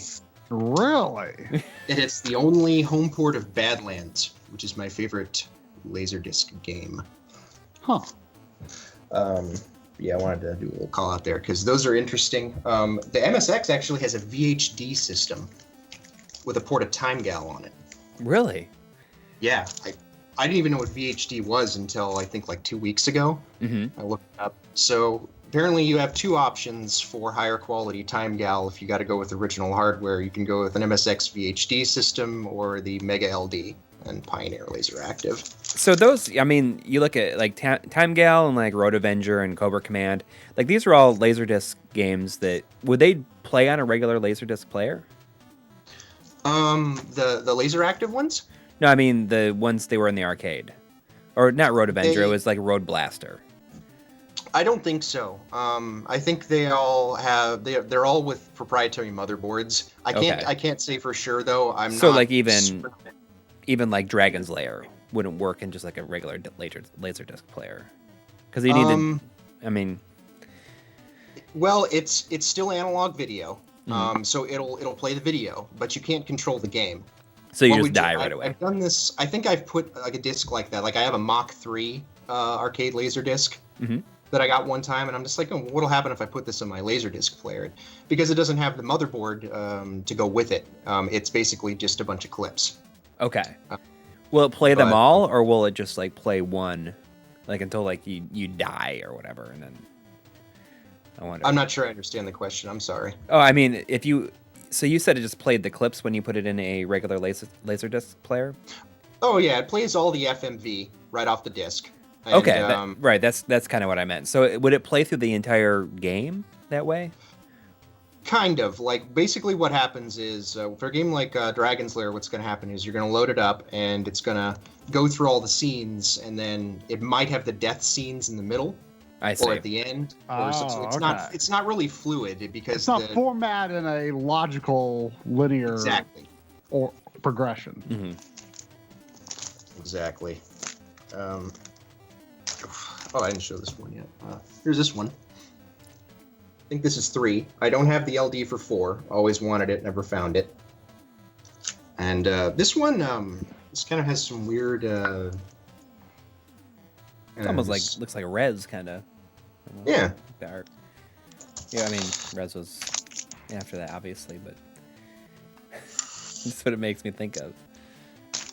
Yeah, I also like to state that it's horrible getting the sleeves back into these plastic things. Like it's.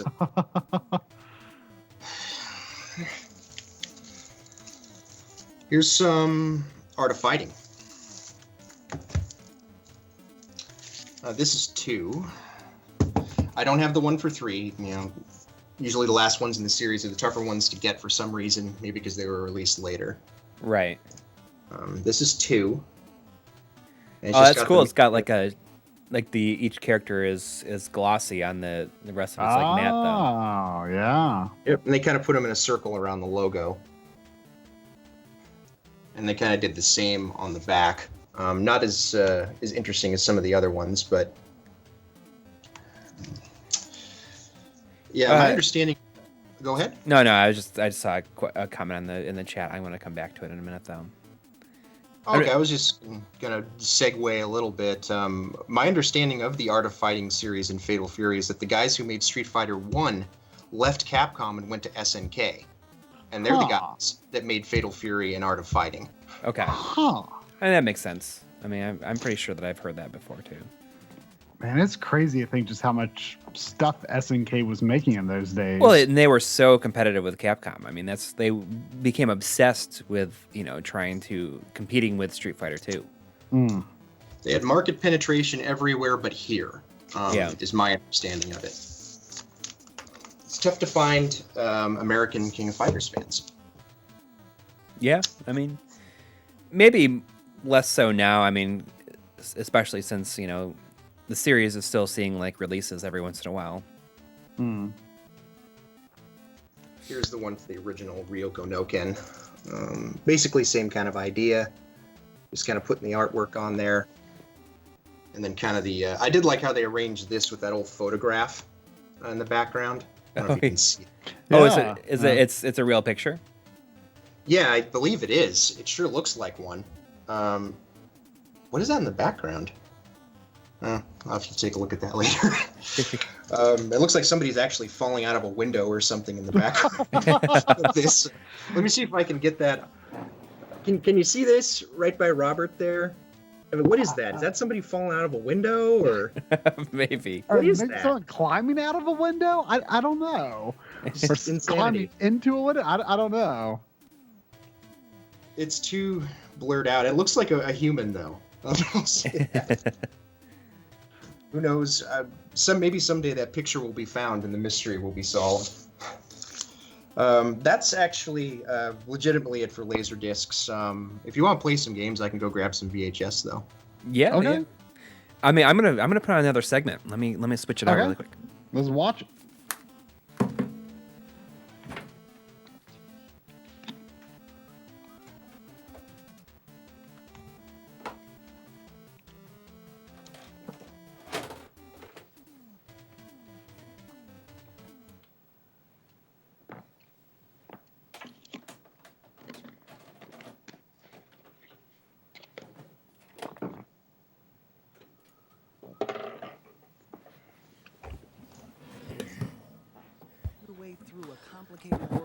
Okay, here we go. Time finding keys, which get you inventory and let you get the gems to buy your way out. Make sure you make a map and keep good notes. The secret to winning the game is finding the keys in each level. All Each right, key Wizards and opens a Warriors. chest and a door of the same Yeah, type. you know, Once you I have the wish I keys, could you get can into open this the treasure game more chest, than which I contain am. the weapons Like, and I gems you really need to want to win. like it, but I have a hard time getting into it. To get out of the first section of the game, Some of the you'll need Rare, I think 100 Rare gems. developed this. Yeah. You can capture individual And some of their gems, and you stuff can also is, find entire I don't want to say an treasure chests acquired full of taste because them. some of it's terrible. Here's a chest Yeah. full of 21 But some of gems. it is kind of interesting When you if you find a put the turkey time into drumstick, it. I guess I grab could it. say this was one It'll of them. give you extra Yeah, life, I mean, which means more points 'cause you like die in less. terms of Rare on the NES, like I really like Once you Battletoads. get the I love dagger of throw, Battletoads. throw it at the acorn. And then you know a They'll lot of their magically change, ports and then you are can grab interesting. them. I'm a big Rare fan, but that mostly is starting with their Remember, with Donkey rare Kong doors Country don't require a key. through the N64 era.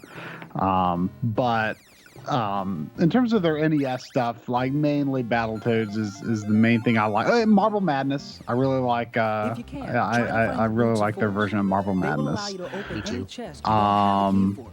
Very I'm powerful. trying to think of what else. Don't try to get past the evil knight without the gems you I need. want You'll to get waste your Cabal time. again. That seems Keep like your a eyes pretty open for the interesting magic game. potions. Each Their one only ZX lasts for a Spectrum few stuff. seconds, but Again, give someone you was extra mentioning power. this. In the chat. Yeah. The blue That's potions their make you fast. that's The red kind of their make you wheelhouse. invincible, the And when I pink look at let a you Rare jump game higher. on the Nintendo, I kind of try and compare it against their work on the ZX Watch for the Spectrum shield because protection. that's You won't be able to get their past the evil origins. And you guardians see a lot without of games that look a lot like ZX Spectrum The cuckoo games. clocks don't yeah. help I very can't remember if much. it was They make everyone Solstice. freeze for a few seconds. Did they do that one or the Immortal or something like that? At the end of each level, you'll Maybe, get I'm extra not points as you sure. I rescue could the be totally damsel. off on this too, but The Immortal? There's You mean just the definitely a game, The different Immortal? flavor. That was Electronic Arts was The Immortal. okay, I'm probably just off on it then. In the second level, it is But essential that there's you that find ZX lava block Spectrum boots. design mentality Even though is you have pretty to give up the interesting boots of to force, see. you'll need the lava block boots for Rare level in 3. and of itself is a really interesting company. They I don't know if I saw it on you guys' video or it was another one, but apparently they'd gotten a hold of a Nintendo or a Famicom, took it apart, figured it out, went over to Japan and just impressed the heck out of them, and that's how they got to be the Really? first licenses. Yeah.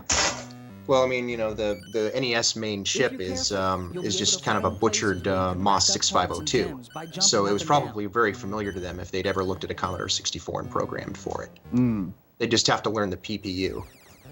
Yeah, I mean they did some unique stuff. What's which is the game where you're like trying to collect like the spaceship parts?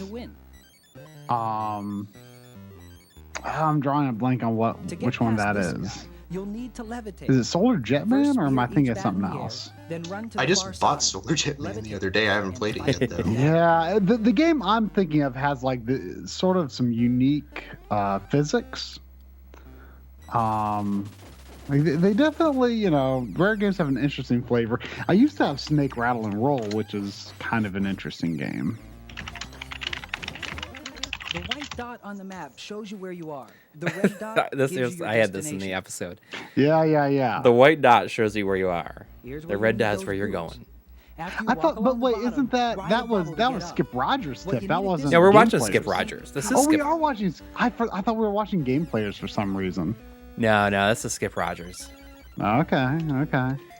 Yeah, I should have been able to tell because his The only way you'll wipes get high like enough go to to reach that some spots colored is to screen. And not just that, he holds the wipe for a long time. It looks really bad. Why did they not just wipe to another clip? Maybe they didn't have the. Maybe.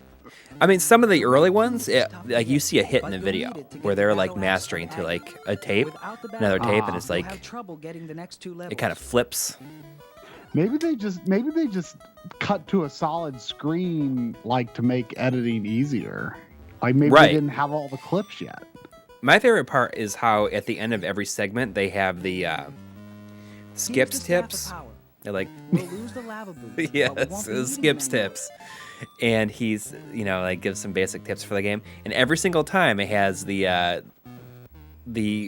wily Is crucial for reveal beating the in monster. from Mega Man 2, where it plays when you like the map screen for the Wily Castle. This I just think level it's is kind of tough. funny. Here's where you'll find the red key. Has anybody World found Skip Rogers? That's that's the mystery. Yeah, Someone's like, oh, there's like it can't be a real name. right. There's a Twitter, but it's And definitely here's a the blue key. like a parody. A parody account. Yeah. This is the thing that also kind of drives me nuts about my channel sometimes. Some of these people come out of the woodwork and comment on my videos. And, Really? like, I think the guy from Hot News 64 actually commented No way. on that video. No. There's so much of It's it. like I the can't keep worst. track of it. And really important. That's Here's the funny. cloak of Right on. darkness. Right Here's on. how it works. Yeah. Everyone knows N64's got the games. And it's I like love how rude he was too. Where he's I just like, know. "Oh, thanks, bye," and just moves on to the next section. Yeah. take us I mean, inside. Look, I Fight the was ghost. and Use still your cloak am of an darkness to N64 become invisible. fanboy, but even Even back ghosts then, can't see I mean, I would See, this is interesting. been like, everyone knows disappeared. Here's where N64's you'll got the find blue games. key. That would reek of cheese even then. Yeah. Yeah, it's like N64 it didn't know, really had have good the games. Let's be. It had good games, but I It wouldn't didn't say have it the had games, the though. games. Yeah, I mean, I wouldn't say that like. I don't think that Sony was like, "Hey, Nintendo, can we go get a soda? Please, can we hang out? Because you got the games." I think maybe Nintendo was asking for meetings with Sony at that point. Yeah. Keep going until you vanquished him. But it's. I was a PSX guy back then. I never Yeah, had into the N64. I was too. It's This is the best my part of main the game. complaints about the The N64 eyes stay are, where they because I'm a are, video but the guy, other I'm into parts RGB and all move that in too, and out. are just the horrible, dithered, move up, blurred go all output the from way that to the right. system. And what you have to do to get it to look decent, maybe 80% of the time, if the game will support the patch or if you can put the code in to make it work, is just. No. It seems like I mean, a lot of. I'm a Then big fan of levitate the to get to the deblur, top. but not so much the anti-aliasing removal. Mhm. I feel like the anti-aliasing Go all the way to the the left now. anti-aliasing And use works, all of your I think, for timing to most get to games, the but very it's top. it's the blur that the This system is the adds to gutsy the part. output Go to the left spire. beyond jump. just the basic anti-aliasing that Then I float like to down remove to with the the Ultra secret HDMI. But yeah, I mean, I have a big soft spot for the Be N64 careful. because The acid can kill you. He I just goes. was- He's scary. He goes, "Be careful. The acid can kill you." Now that you have It's help, completely find the red monotone. key. He's like, "Be careful. The acid can kill you." It's like, these Get little out of line this reads are level. pretty weird, huh? Go out and jump down to the ground floor. yeah, I mean N64 for me. I mean, I was I was 12 when the N64 came out. So it was like, I was like, You're the age. I was the right age for it, and like that was when I like got beat the really little into guy, like jump following over him, games hit him, and like seeing then what jump was over coming him up again. rather than before then I was Levitate just to like pick up all your playing what points. was already out. I mean, I only knew what was already out, And it was Finally, really like get the more other red mid 90s where I'm like, getting sucked into the Scrap around whole, until you have the enough hype of gems. everything and all that. So, that for those reasons, N64, I'm always just going to have a soft spot for it. I played so Now much it is of you it against the that wizard. the If you stand right the here, you can't hit you from N64 both sides, style and of you're sure to win. game doesn't really bother me that much because I just played so much. But It's an I love. I integral- mean, I that was also the generation when I first bought my first non-Nintendo system. Because I was getting into RPGs and I had to have Metal Gear. that RPG machine. Inventory is the name of the game in Metal Gear. You lose a lot of Where do you ground when guys die, stand so be on careful. optical disc And don't believe the placement map you things get like the or what you REA hear on the or the radio. You'll find a GDMU? lot of misinformation. Oh, I have a This is it was hard it was game, given to me. so I keep have practicing. Run a past Phoebe everything. for the Don't for the let the Saturn, dogs bite you or you'll die. and I think it's awesome. It's kind of a pain to Go get into this everything truck for the binoculars. on the SD card, but it has to be Find ripped in a card particular number way, one right? in the second right The a game? specific program, yeah. Like Go for I think in it's the CD third Juggler. Yeah. That you need to. Cigarettes don't do anything. yep, that one Smoke. or like Clone CD can create the Every rank what it needs earns to you be. 3 rations. I'm interested in Go I in and don't out like until you've all got of my all the disc-based rations you can. systems, except for my original PS2 Fat. Work really well, and Avoid the I garbage don't whenever you want can. to do any sort of optical hard one to replacement open the door. in those systems. But I am Get the gas interested mask. in We lose 'em? I'm interested in getting Pursuers backup disappear when you switch systems rooms. that might have that Don't go in the it, middle just because I corridor. think It's a trap. I Go to the left like truck playing for the the real gun. games. But you still I need like ammo. playing my real to carts, the my right real truck for the discs, mines. but Don't go in the middle truck. I It's a trap. kind of accept that Take the the elevator to the long-term third future floor. for disc-based systems is probably going to have Stay to next be, to the wall that to sort avoid of thing. cameras. eventually, yeah. Yeah, Do all the card I one think rooms really first. It saves it's time. really a great option, improve especially your rank by considering rescuing I don't want to prisoners. condone piracy or anything, but considering the prices Get the on a gas lot of this mask stuff, ready as soon as you enter Yeah. this if room. you may want to There's try holes something in before you gas. buy it on real hardware, it's a Go good in it's slow. a good Right, way the to same go. way as like an EverDrive is Use your gun here. like works really well Yeah. for that kind of stuff. I think most of my card stuff, my number disc-based media, is gone already. Ever since I got a GDMU, an REA, and a PSIO, it's simple, it's easy, it's like a flash card. Get rations. How are you It's liking the PSIO? Because I really Use want to card get one. 2 I've to got get a ahead. got an RCA jack unit that that doesn't have a very good disk drive, but I was wanting to use it with that. But I keep hearing mixed Get the things in missiles. terms of its compatibility. Put on the gas mask It's right away. it's kind of a debacle I'm because gonna run to the I bathroom. I'll bought be right one- back. Okay. I ordered one, and it took a long time for it to come out. There were disagreements between the guy who's manufacturing the hardware and the guy who makes the Use card firmware. 2 to rescue They this may be guy. resolved now. I Get haven't your checked in like points. maybe a month, but compatibility is all firmware. Get the And until they get their okay. firmware worked out, like probably Get the 90% grenade of launcher. everything's going to work, then the other 10 won't. He may have that solved down now though, but the real objection that I have Rescue this with guy that one, and get a clue. not to kind of trash the product or anything, but it wasn't very well planned because it was originally meant to be a cartridge that just plugged into that EXP port, and you wouldn't have to do any internal modifications at all. Down the elevator. Right. But they then discovered later that certain Watch out audio for the won't pitfall play between without wood crates. a switchboard in there that you have to physically install card into the 2 here. PSX. Okay. So it's kind of a pain in the butt. Yeah, I mean, I wish it was just a plug and play solution. I don't, but I wouldn't mind the Rescue this mod guy chip and get a clue. installation. up. I mean, I wouldn't do it So myself, will but you. I don't. I'm not against having that installed, but I don't want to go through the trouble until Get the I know submachine for gun. sure that yes, this is like the definitive solution. Go into the You truck know? I don't know and that it surrender. will be. It's the only way to win. Personally. Yeah, I mean, I wonder what if we will get to that point, though, at some point. What will it take for us to get that definitive solution? Yeah. You mean for PSX, right? Yeah. Yeah, I'm thinking probably they would have done better by going the route that the guy that made the GDMU did, just a literal drive replacement, no muss, no fuss. Yeah. I have a feeling someone's going to make one of those sooner or later. I stand by that guy's products, though. He makes great products. The GDMU, the Rhea, the BB. Do those have any compatibility issues that you know of? I mean, like Coury said, the Saturn discs have to be ripped in a certain way. I don't know anything about like the Dreamcast compatibility and stuff. I haven't had really any compatibility issues myself. The only compatibility issues I've run into are with the PSIO. Okay. Yeah, it'd just be so awesome if that would work from that port, but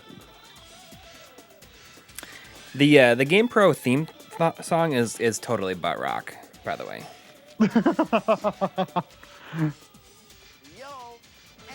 I just had to put this in because it has so many funny green screen usages.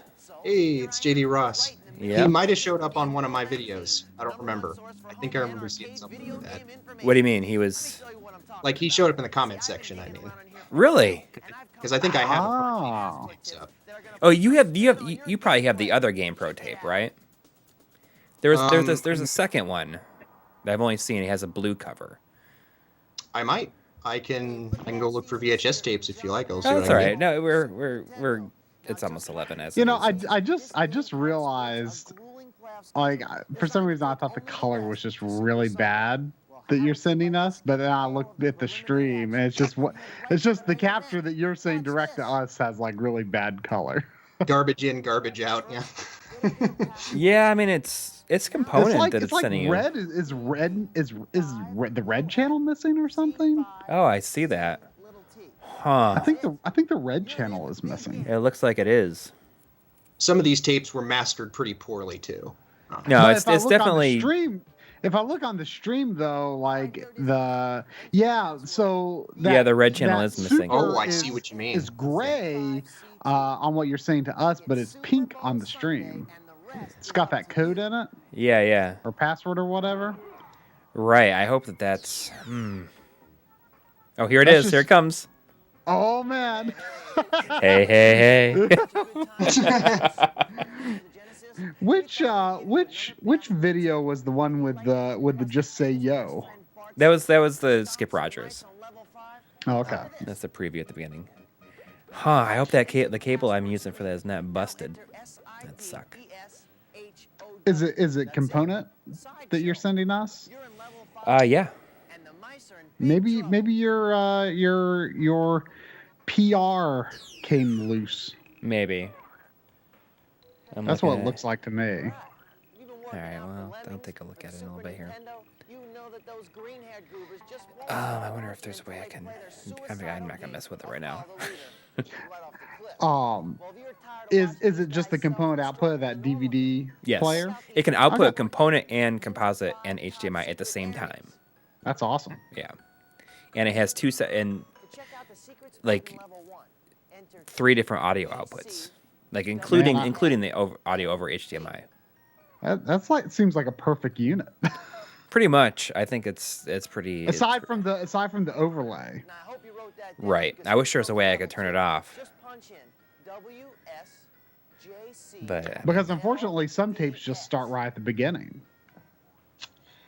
Yeah, I mean that happened with a couple of the Nintendo ones, and someone commented on the N64 launch video that I have, that is the audio gets kind of muffled during it. Yeah, but I got it from somebody that it was like in a shed. For like years probably. I mean that's the sad reality of this stuff. I mean, unfortunately, I can only digitize the stuff that I have and have access to. Yeah. And the format of it, or the media is gonna wear down. And I guess in a lot of ways, the the TurboGrafx stuff that guy lent you, it in some ways was kind of the starting point of this episode. Yeah. He was just in here, Reggie B. Cable. Okay. But he goes, he's on Twitter. He's the Zen Blaster. Mhm. And yeah, I mean, he sent me the TurboGrafx and the Saturn tapes. Like I want to say like a year ago. You all need to watch the full things on Video Game B-roll of the TurboGrafx tapes because they are a treat. They're awesome. They are so. But my favorite part is that clip of the kid like holding the Turbo CD with the headphones on. He's just. You guys see that like Mark Wahlberg was in one of those? Really? It looks a lot like him. It may not be him, but it looks a lot like Mark Wahlberg. Well, in one of the Turbo, it might be in the Lords of Thunder video. There's a whole thing with the with a store owner just like talking like so much shit about Marky Mark's Make Your Own Music video. He's like nobody. There's dust, a layer of dust an inch thick on those things, and everyone's buying Lords of Thunder. That's what he says. Hard to argue with that. Yeah. The best part is just that guy with the beard. Huh? Huh? Huh? What's your favorite part? The lyrics. The lyrics? Oh man, is this Top Gear? Top Gear had a great soundtrack.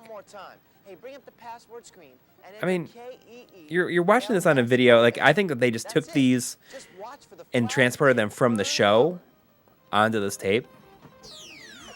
So that's why they repeat something, like, just in case you didn't catch it the first time. Oh. Like, oh, it's a mystical ninja. We just pop right out in the corner here. And... Legend of the Mystical Ninja. Ninja. I can't hear the audio, but it's just... you get the gist of it just watching it. Yeah. I've seen them before. I actually sat and watched them when I recorded all of these for the channels, so I remember them. I mean, after you watch them the one time, if you don't have any like real attachment to them, there's probably no reason to revisit them. But for shiggles with friends, certainly, Yeah, it's true. And to his credit, he seems like a really nice guy. Oh yeah. I mean, I remember it being a really big deal that he was going to be on this. That I think that the creators were probably just like, I can't. This is a huge thing. It's definitely going to be a success. And he still works. He like produces a lot of reality TV. I like this one a lot too.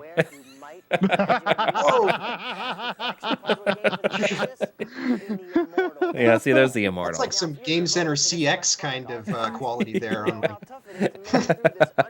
You've seen the title cards on that show where they kind of just dump a Reno's face onto the... Right. Take you right to the lowest levels of the labyrinth. Level 8. Oh man, this is... Bring up the password screen. See, the Immortal was, was supposed to be like really violent when it came out. Like the deaths in it are really violent. I remember it being kind of a big deal. The PC versions were like that, weren't they? I think so, but I've never played them. I never played it. I rented this and I just had too hard of a time with it too. It looks cool, but I remember not liking it very much. What was your first exposure to like serious like video game violence? There's a good topic. I feel for me, I think it was this game Techno Cop on the Genesis. Oh yeah. Where you shoot the guys when they explode. That and like Sword of Sodan were probably the two big ones, because Sword of Sodan you could like cut these guys' heads off. Nice. I feel like it was Mortal Kombat for me, but either that or Doom or Wolfenstein was probably like the first like bloody games. I mean, that's like the most generic answer you could ever give. Mortal Kombat, Doom, Wolfenstein. But as a primarily Nintendo player, makes total sense. Yeah. I think my first one is an oddball one. It was Battle Chess on IBM PC. Because in that game, like the deaths are like brutal. Like when like the queen overtakes the knight or whatever, she like electrocutes him into like a pile of ash. Oh yeah. the knight hacks people up, and I was just like, holy crap. The thing for me was I just didn't have any interest in it, honestly. The violence, even as a young kid, I was like, ooh, this is cool. Like, I didn't. The violence in and of itself didn't add this level of appeal for me. But and I've never been huge into fighting games, and I'm only kind of a light first-person shooter fan. But there were things I watched my friends play them, but a lot of those genres weren't things I was too interested in at the time. S as your password.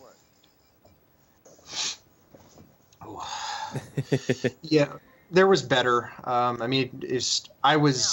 think a teenager at the time, so I was more into the more violent stuff. But Nintendo still remained relevant through all of that. They were still kind of the premium quality system to get if you play games. I do remember that. I mean, unless you consider Neo Geo viable price-wise. Yeah. What was that ad where they're like, "Oh, this is a big hot dog"? It's a real hot dog. Wait, that was a real ad? That wasn't just Joe saying a real hot No, dog? it's based on a real ad. Oh, okay. It's a real hot dog. Yeah. You thought it was just like a joke from it? No, it's like it's. I thought that was Joe just being goofy. No. Google it really quick. You can look at the ad. That whole thing, that whole segment of Joe, how you just put on this angry voice. And for the Neo Geo, and he's like, "It's a real hot dog." But no, it's based on a real ad. If you just put in Neo Geo hot dog ad, you'll probably come right up. Oh, there's some Game Genie codes.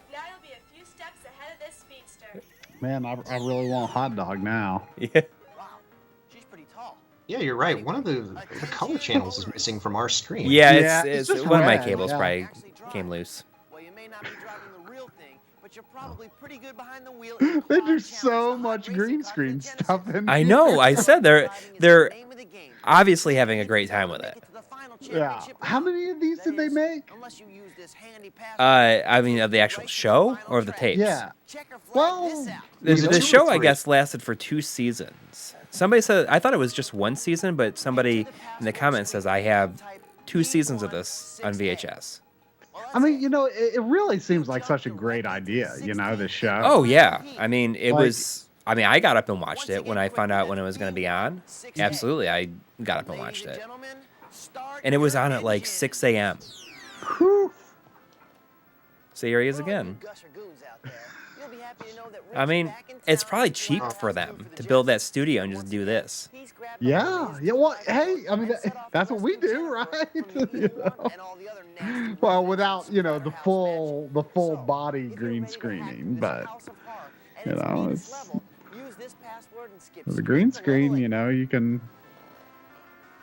Was the GamePro TV show the one where they had the arcade cabinets with consoles in them, and you could play the Genesis version of Aero Blaster? No, that was a Nickelodeon show.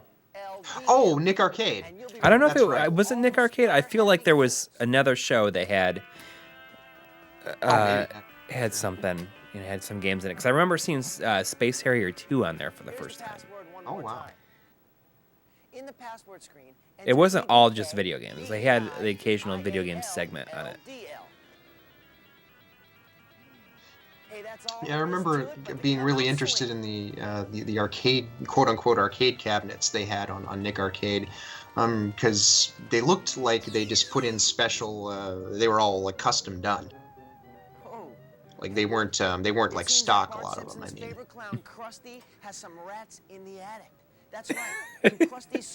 just in case you needed another tip for Krusty's Funhouse, because those console Simpsons games were considered to be so good that everyone was buying them. Oh my gosh, I rented that game as a kid and hated it. I don't think that any of them. I think that wasn't the arcade game the only good Simpsons game. Mm-hmm. Yeah, I was glad to get that PCB. Oh, you have it? Yeah, I have that. I think I have about 40 JAMA PCBs. Whoa, Wow. really? Jebediah. Yeah, I run them. I'm actually trying to get out because That's right, that's Jebediah, who happens it's to be the expensive. founder of They're our high hometown. maintenance. Well, You really got to have that's it. some You're good into skills to level 5 maintain and an on your arcade way to the PCB final collection. finish in this Yeah. game of Yeah, mouse madness. we have a partial Here's Super that Guns password one more episode. time. Yeah, like shot. Check it Working out. on it. That's it. Yeah, I mean, I Now think go part forth of the and reason that exterminate. it's not finished is because there's no like definitive answer to like, you know, it's just like it's just so fiddly. Like there's no like, here's how you get awesome quality out of your arcade PCBs, you know? Well, they're awesome quality by default. I think. I guess that's one way to put it, because they're amplified RGB right off the JAMA edge. So all the Super Gun is really doing is taking care of controls and video, and it runs that amplified RGB through 75 ohm resistors. Right. But we just in the Super Guns that we tested, we had a difficult time. With certain games ran better than others. You know, like this, Well, in like in sync terms of the issues. picture quality. Yeah. What kind of display were you using? Just out of curiosity. Oh, we would. I mean, I have a Ninja Turtles board that looks. I mean, I think it varies from like Super Gun to Super Gun. The RGB out of my Super Gun looks like pretty bad. Component looks pretty good. And I can't really figure out why that would be. I know it's just because of the I can't remember what it's called that it uses. But the component looks great. But I have like a sync issue with my on my PBMs where the top of the screen like curves. That's not like that with other games. Like it just changes based on the game. What is this boxing game? Because I really like the perspective shift in that. I don't know.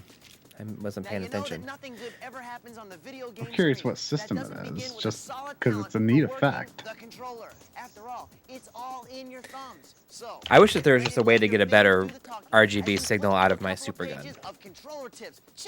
Yeah, like I don't like. You tested a bunch of boards, so it couldn't just be. Man, I can't believe how much green screen stuff is in this. Like I knew there was a lot, but like I hadn't seen this much of the tape. It's rampant green screening. I salute them at their lack of restraint. I really do applaud it. It's fun. I can't remember what the name of the video encoder inside of my thing is called. J-Rock? It's a J-Rock, yes. Those That's are the most common one, right? It is. My Super Gun that I've had for years that I bought off Shmups a long time ago has a J-Rock in it. I ended up taking it out, and What'd you replace it with? I didn't. I just ran through RGB with 75 ohm resistors on the lines. I've never had any trouble with it. Voltar is saying that that's wrong though. So. Well, maybe it'd be something, Voltar, maybe some point in the future you can take a look at it and fix it up. Yeah, and sort of. I mean, figure out after why- you've done the 19 other things that we want you to do. Once the everything's kind of cleared out. Yeah, we just like some more expert opinion on the whole Super Gun thing. I mean, I'm not getting into the Super Gun scene 100% for sure, definitely not. But I the whole thing fascinates me. Yeah.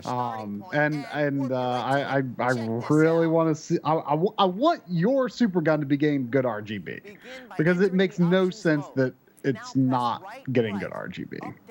Yeah. Yeah, I wonder how you could get bad RGB out of a Super Gun. It kind of It's just got a lot of like the image is dark and it's got some like weird color banding. And It doesn't have like some lines moving through it. That sounds like a bad J-Rock encoder, maybe. maybe, but they're like But component $80 looks awesome. bucks, they get another one. And the Spent a lot of one I money have, on the Super Gun to begin with. right. Now press right. Which one do you have? I have the Jason's Customs one. Oh, okay. There's Voltar can probably fill in all the blanks here, but there's a really, really good little compact super gun being sold on Shmups. That is just, it's tiny. Just it has adapters for 3 and 4 player kick harnesses. It's under, I think it's under $300. I can't recall. But, Does it have a built-in power source? Because that was kind of like my. I sold some games that I got more money than I ever expected to get for them, so that's why I was like, I'm just gonna get like the best one I want. So I just like that's the one I went with, because I love the case for it. Like it's kind of a pretty cool like metal case and stuff. Nice. But I wanted one that has the power source built into it. Because, you know, like they use, like if you use the external power source, they're huge. And some people use a PC power supply, you know, when they make them. I think the one I was thinking of is that has like a small brick, just a wall wart of some kind, or like an inline. I don't know. Well, I think that, you know, it's.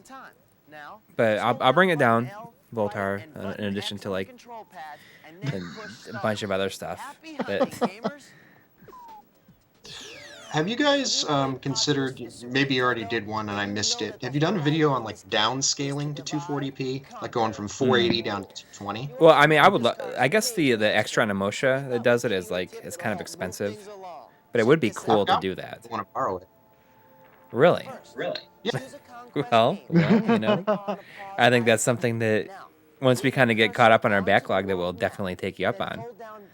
Yeah, that I mean, you were working on trying to find a way to get 240p with MAME, right? Right. But and you can do that with the Altimark arcade card. What was, you know, that guy that we visited his house in California? He had a multi-arcade machine that was 240p on a CRT. What was he using to do that? I have no idea. I'll have to ask him. We went to this incredible house when we were in California. This guy had this crazy pinball collection. Like probably 20 machines, I think. 20 or more. And like arcade machines also. And a 130-inch projector. Try play through Rescue Rangers on it.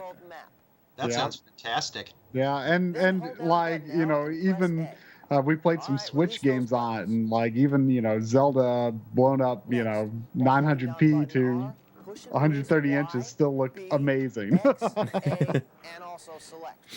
Yeah, we were in Los Angeles last week. We got back last Monday. We were there from Wednesday to Monday. And hopefully in the next couple of months you'll see the result of our work there. Yeah. Did you film anything inside Game Dude? That was one of my old haunts. No, we took a picture outside it though. We posted it to Twitter. But yeah, we bought a few games there. It was it was definitely something we wanted to do because Corey's got a game. Which game is it? Okay, picture this. What? That has the Game Dude sticker? Oh, I had a couple of TurboGrafx games that had Game Dude stickers on them. You just thought it was a funny name.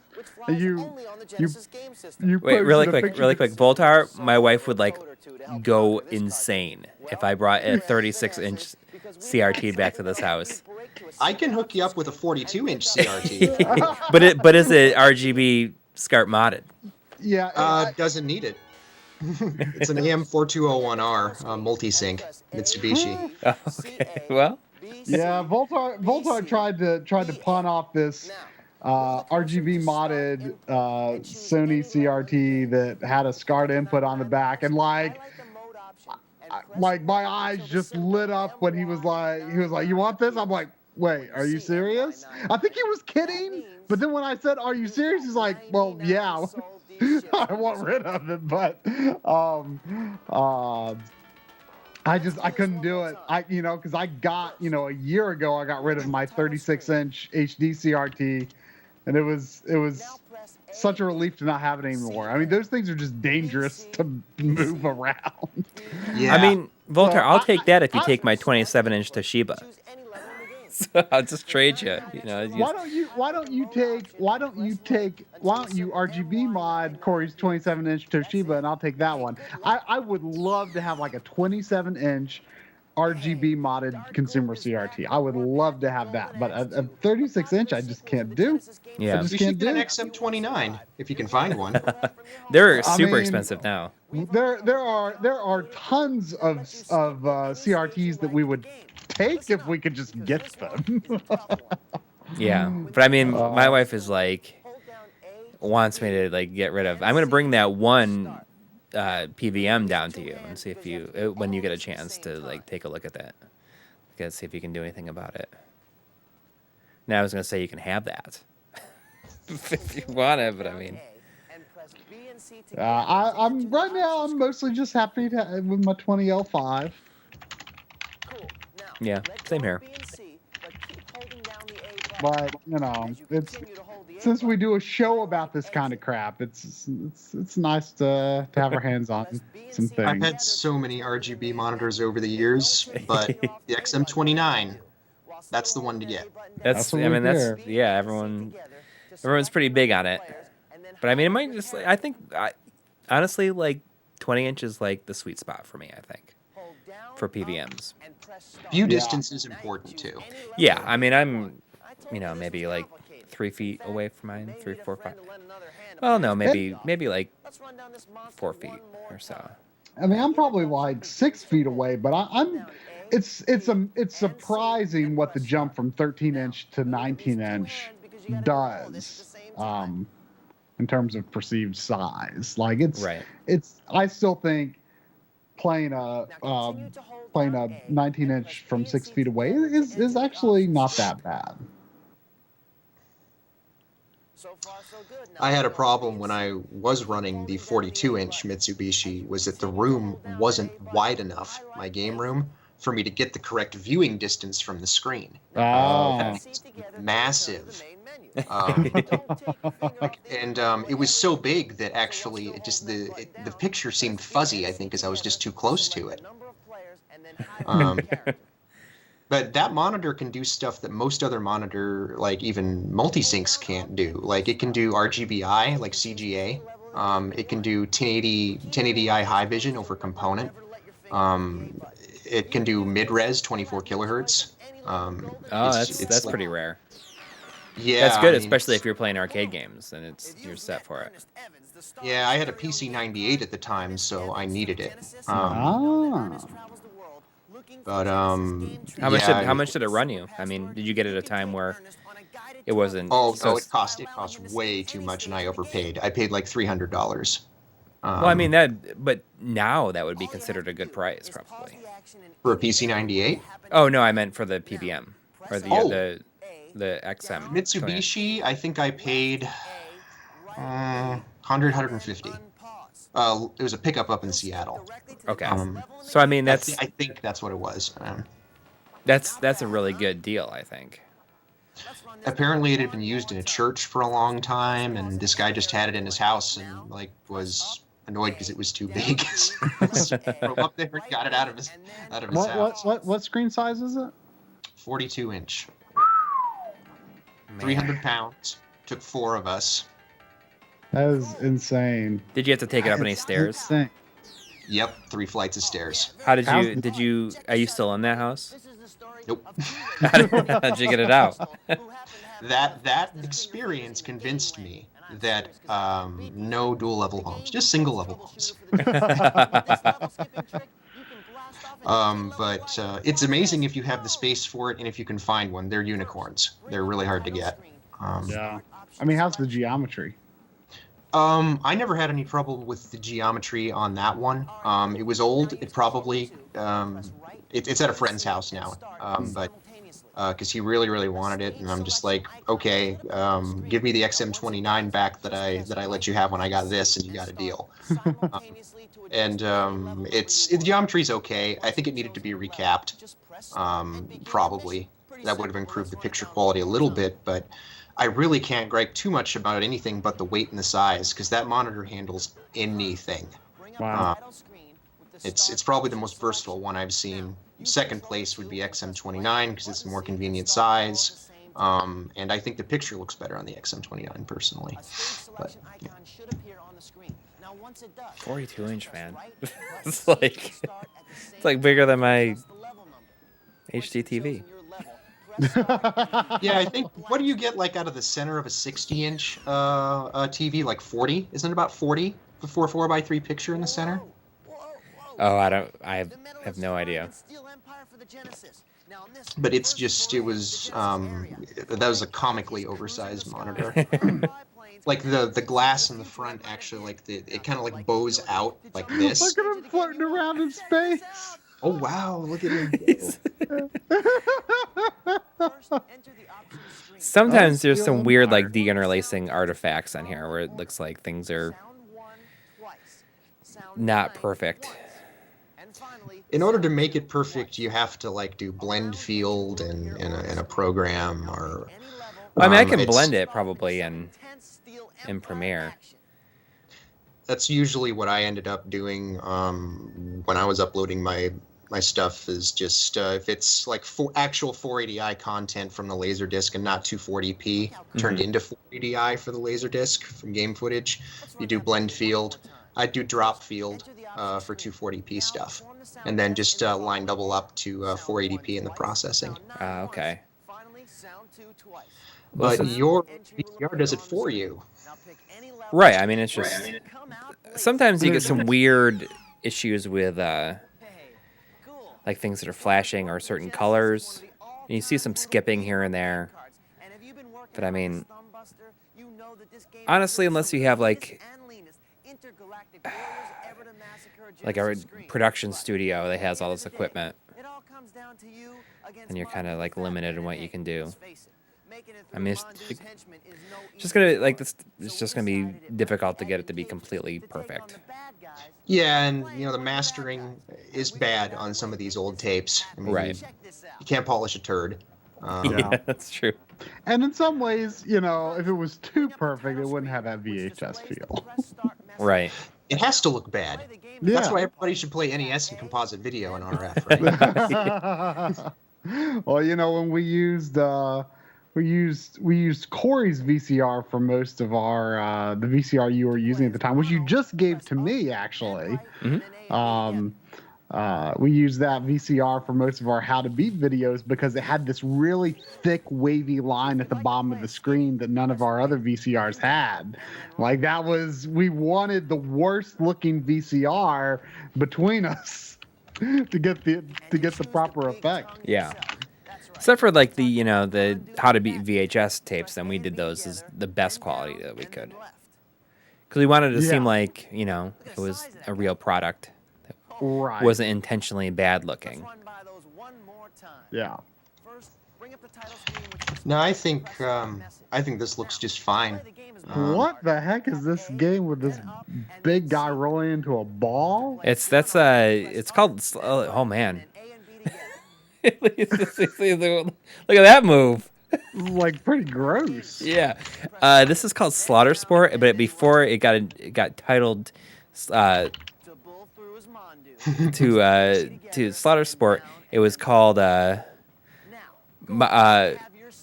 of the Fat Man? There's Tongue of the Fat Man, and then also Mandu's Fight Palace. Okay. But it was Tongue of the Fat Man. That sounds like a porno. Yeah, that's probably why they changed it. Tongue of the Fat Man, because he's like this fat guy, and he has like a mouth on his stomach, and it opens up, and a big tongue comes out. Tongue of the Fat Man. That's the name of the game, guys. We're working on this game. Oh, I got the best name for it. Tongue of the Fat Man. It's like, saw it on a VHS box today down at the adult movie store. I thought, we could use it. I don't think it's copyrighted. It's Tongue of the Fat Man. That's gonna like sell like crazy. That was a Commodore 64 game first, right? I think. It may have been. That's probably where it was called Tongue of the Fat Man. It was a Wild West in PC land. There were no SCARTs. Yeah. It was glorious. Yeah. Mellow Gaming saying, I'm kind of scared to Google Tongue of the Fat Man. And it's like, yeah, I mean, I can understand that. Oh, it's a DOS game. You have to just maybe just add in DOS at the end to save yourself. Harry Henry, we would love to collaborate with LGR on anything. I mean, we just need to. I love LGR. Yeah, he was on stream with us a couple months ago. Another one I missed. Actually, Troy was supposed to go PVM shopping with him at one point. Yeah, PVM shopping. Yeah, we never got that. At a warehouse, planned and out. I mean, he only lives like a couple hours away from you. Yeah, probably like 3 hours from me. Yeah. So I think that it's something that can happen. Well, I kind of want to go back to that PVM warehouse because I can probably get a.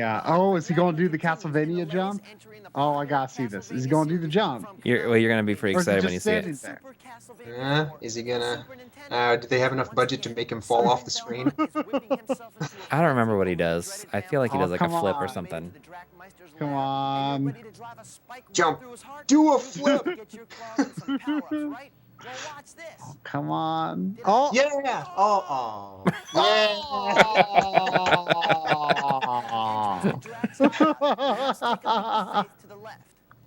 It's just so funny that they came up with like all of these elaborate things. Like there were people making like specifically thinking like how can we implement him into this specific scene and like really planning it out. It's so crazy. But there's so much work and thought went into this. But yeah, I want to go back to that PVM place because they sell PVMs with expansion cards for the same price as ones without because they don't know. Yeah, I wonder if this place has been picked over though at this point. I mean, it's been. I want you to get me a 13-inch if you can. I mean, it's been. When were we there? In July? Yeah. So I mean, you should like you should message LGR and say like, do you want to do that trip now? And just do it. Because if they have some more with like I just want another expansion card. And it would be cheaper to go there and buy a whole nother PVM. Yeah. Than it would be to find another expansion card online because, like, you paid like what 130 for your. I paid 100 for my expansion card. Okay. That was back when I just. We're talking about PVMs. Yeah, the PVM. Well, the PVMs have like the expansion port on it. I forget what the price. It's the BKM. What the model number is. BKM 29X is the one that adds a whole other. RGB and component. Yeah. Inputs, outputs. So you don't have to switch it. I mean, you just have to switch inputs. They have both component and RGB on it. Yeah, I want extra. Like I've got one between my two PVMs, but I want a second one for my other PVM. You should message LGR and see if he wants to go. I bet he'd be into it. Yeah. Well, I don't know if we need to watch the rest of this entire tape. I think there's still like Yeah. I mean, it's 11:30 already. Yeah. Oh, you guys need to get some sleep, huh? Yeah. Well, I mean, we usually go like 9 to like around 11:30 or so. Okay. Every Sunday. Yeah. Usually we cut off the gameplay at 11 o'clock and then just end up talking for another 15, 20, 30 minutes. Yeah. But, sounds about right. Yeah. All right. Well, Troy, do you want to post a link to Ryan's channel again? Oh yeah, I'll Thanks, guys. I appreciate it. Yeah, everyone should go there and check it out. Check out all Thanks the for stuff. having me on. I really do appreciate it. Yeah, it was a lot of fun. I mean, like I said, you may not realize it, but I mean, if it wasn't for your channel existing and Coury not lighting that spark of VHS nostalgia, then our channel might not exist. So I'm honored. Thank you. You guys have a really great channel. Thanks. Well, thank you. All right, so what's the plans for this week? Nothing, right? Yeah, I mean, next, I mean, let me show you this. I bought a G Comp, which I've not tested yet because I've been playing Zelda, but I am looking forward to testing it out. This is kind of the last piece we need to do our switchers episode. Is that a 6 RCA switcher for RGB? It's component, but it also has. okay. It's component, and it also does composite. It's 4 inputs, 1 output auto switcher, made by a guy called Super G. And he's been making for a while SCART version that's 8 inputs and 2 outputs. Yeah, the G-SCART. G-SCART. Yeah, and it is amazing. And he's recently made this component version. I need about 2 of those, I think. Yeah, I mean the 4 input is. I wish it was 2 outputs. Like that would change. That'd be a game changer. I wish there was 1 to 2 more inputs on this, but I can survive on 4 inputs, and it'll be nice to just be completely automatic. So I'm excited about this.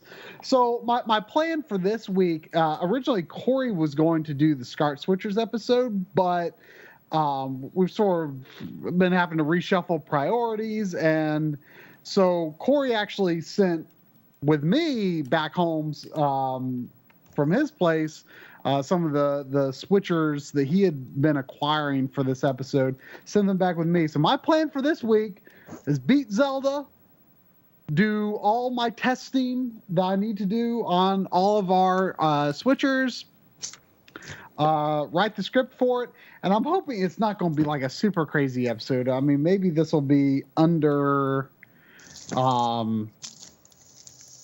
maybe it'll be more like the old RGB episode length if I'm if I'm lucky. I don't know. I mean, I don't think it needs to be that crazy. I mean, it's just, show if there's any noise or brightness or sharpness loss.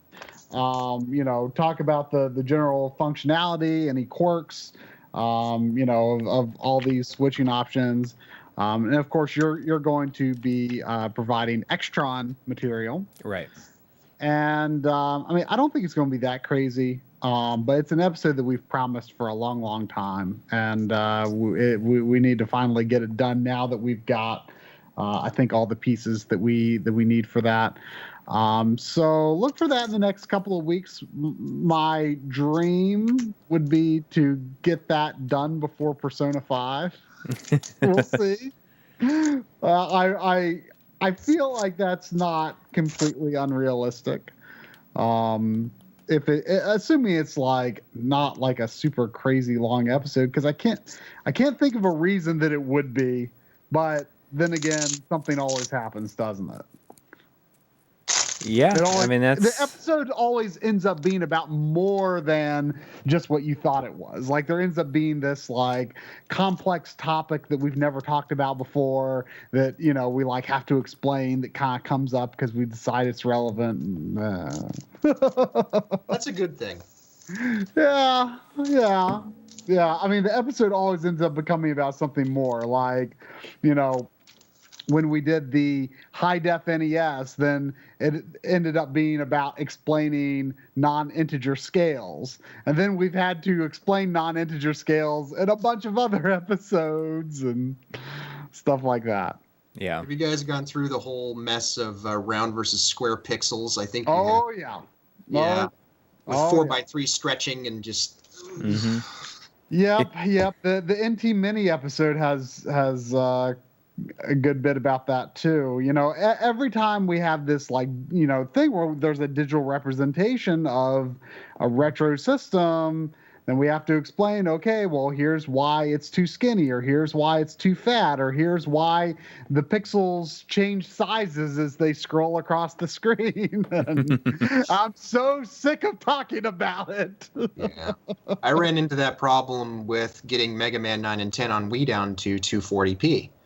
I actually figured out how to force it into 480p with Wii Flow, and I'm like, it's done. It's in 480p. Now I can do what I need to do with it with the Extron. But it's got false 4:3 stretching built into it. So looks good, but it's imperfect enough to just drive me absolutely nuts. Oh no! See, I want true 240p versions of those games so bad, so bad. Oh, I'm with you there, buddy. All right. Well, does that about wrap us up? That's going to wrap us up. Ryan, thank you so much for joining us, especially on such short notice. Especially since, like, I'd always thought, like, about having you on this, and you, like, kind of just showed up. It would be... So it's awesome just having you on. Oh, that was an interesting day. Yeah, when I was going to work, I'm like, is that a video about what I do? I'll have to go on there and say hello to them finally. Yeah. We're glad you did. It was fun. I loved getting to see all the artwork, and it blows my mind. Absolutely. Yeah, glad to be on. Thank you guys. Yep. All right, everybody. Have a good night. Good night.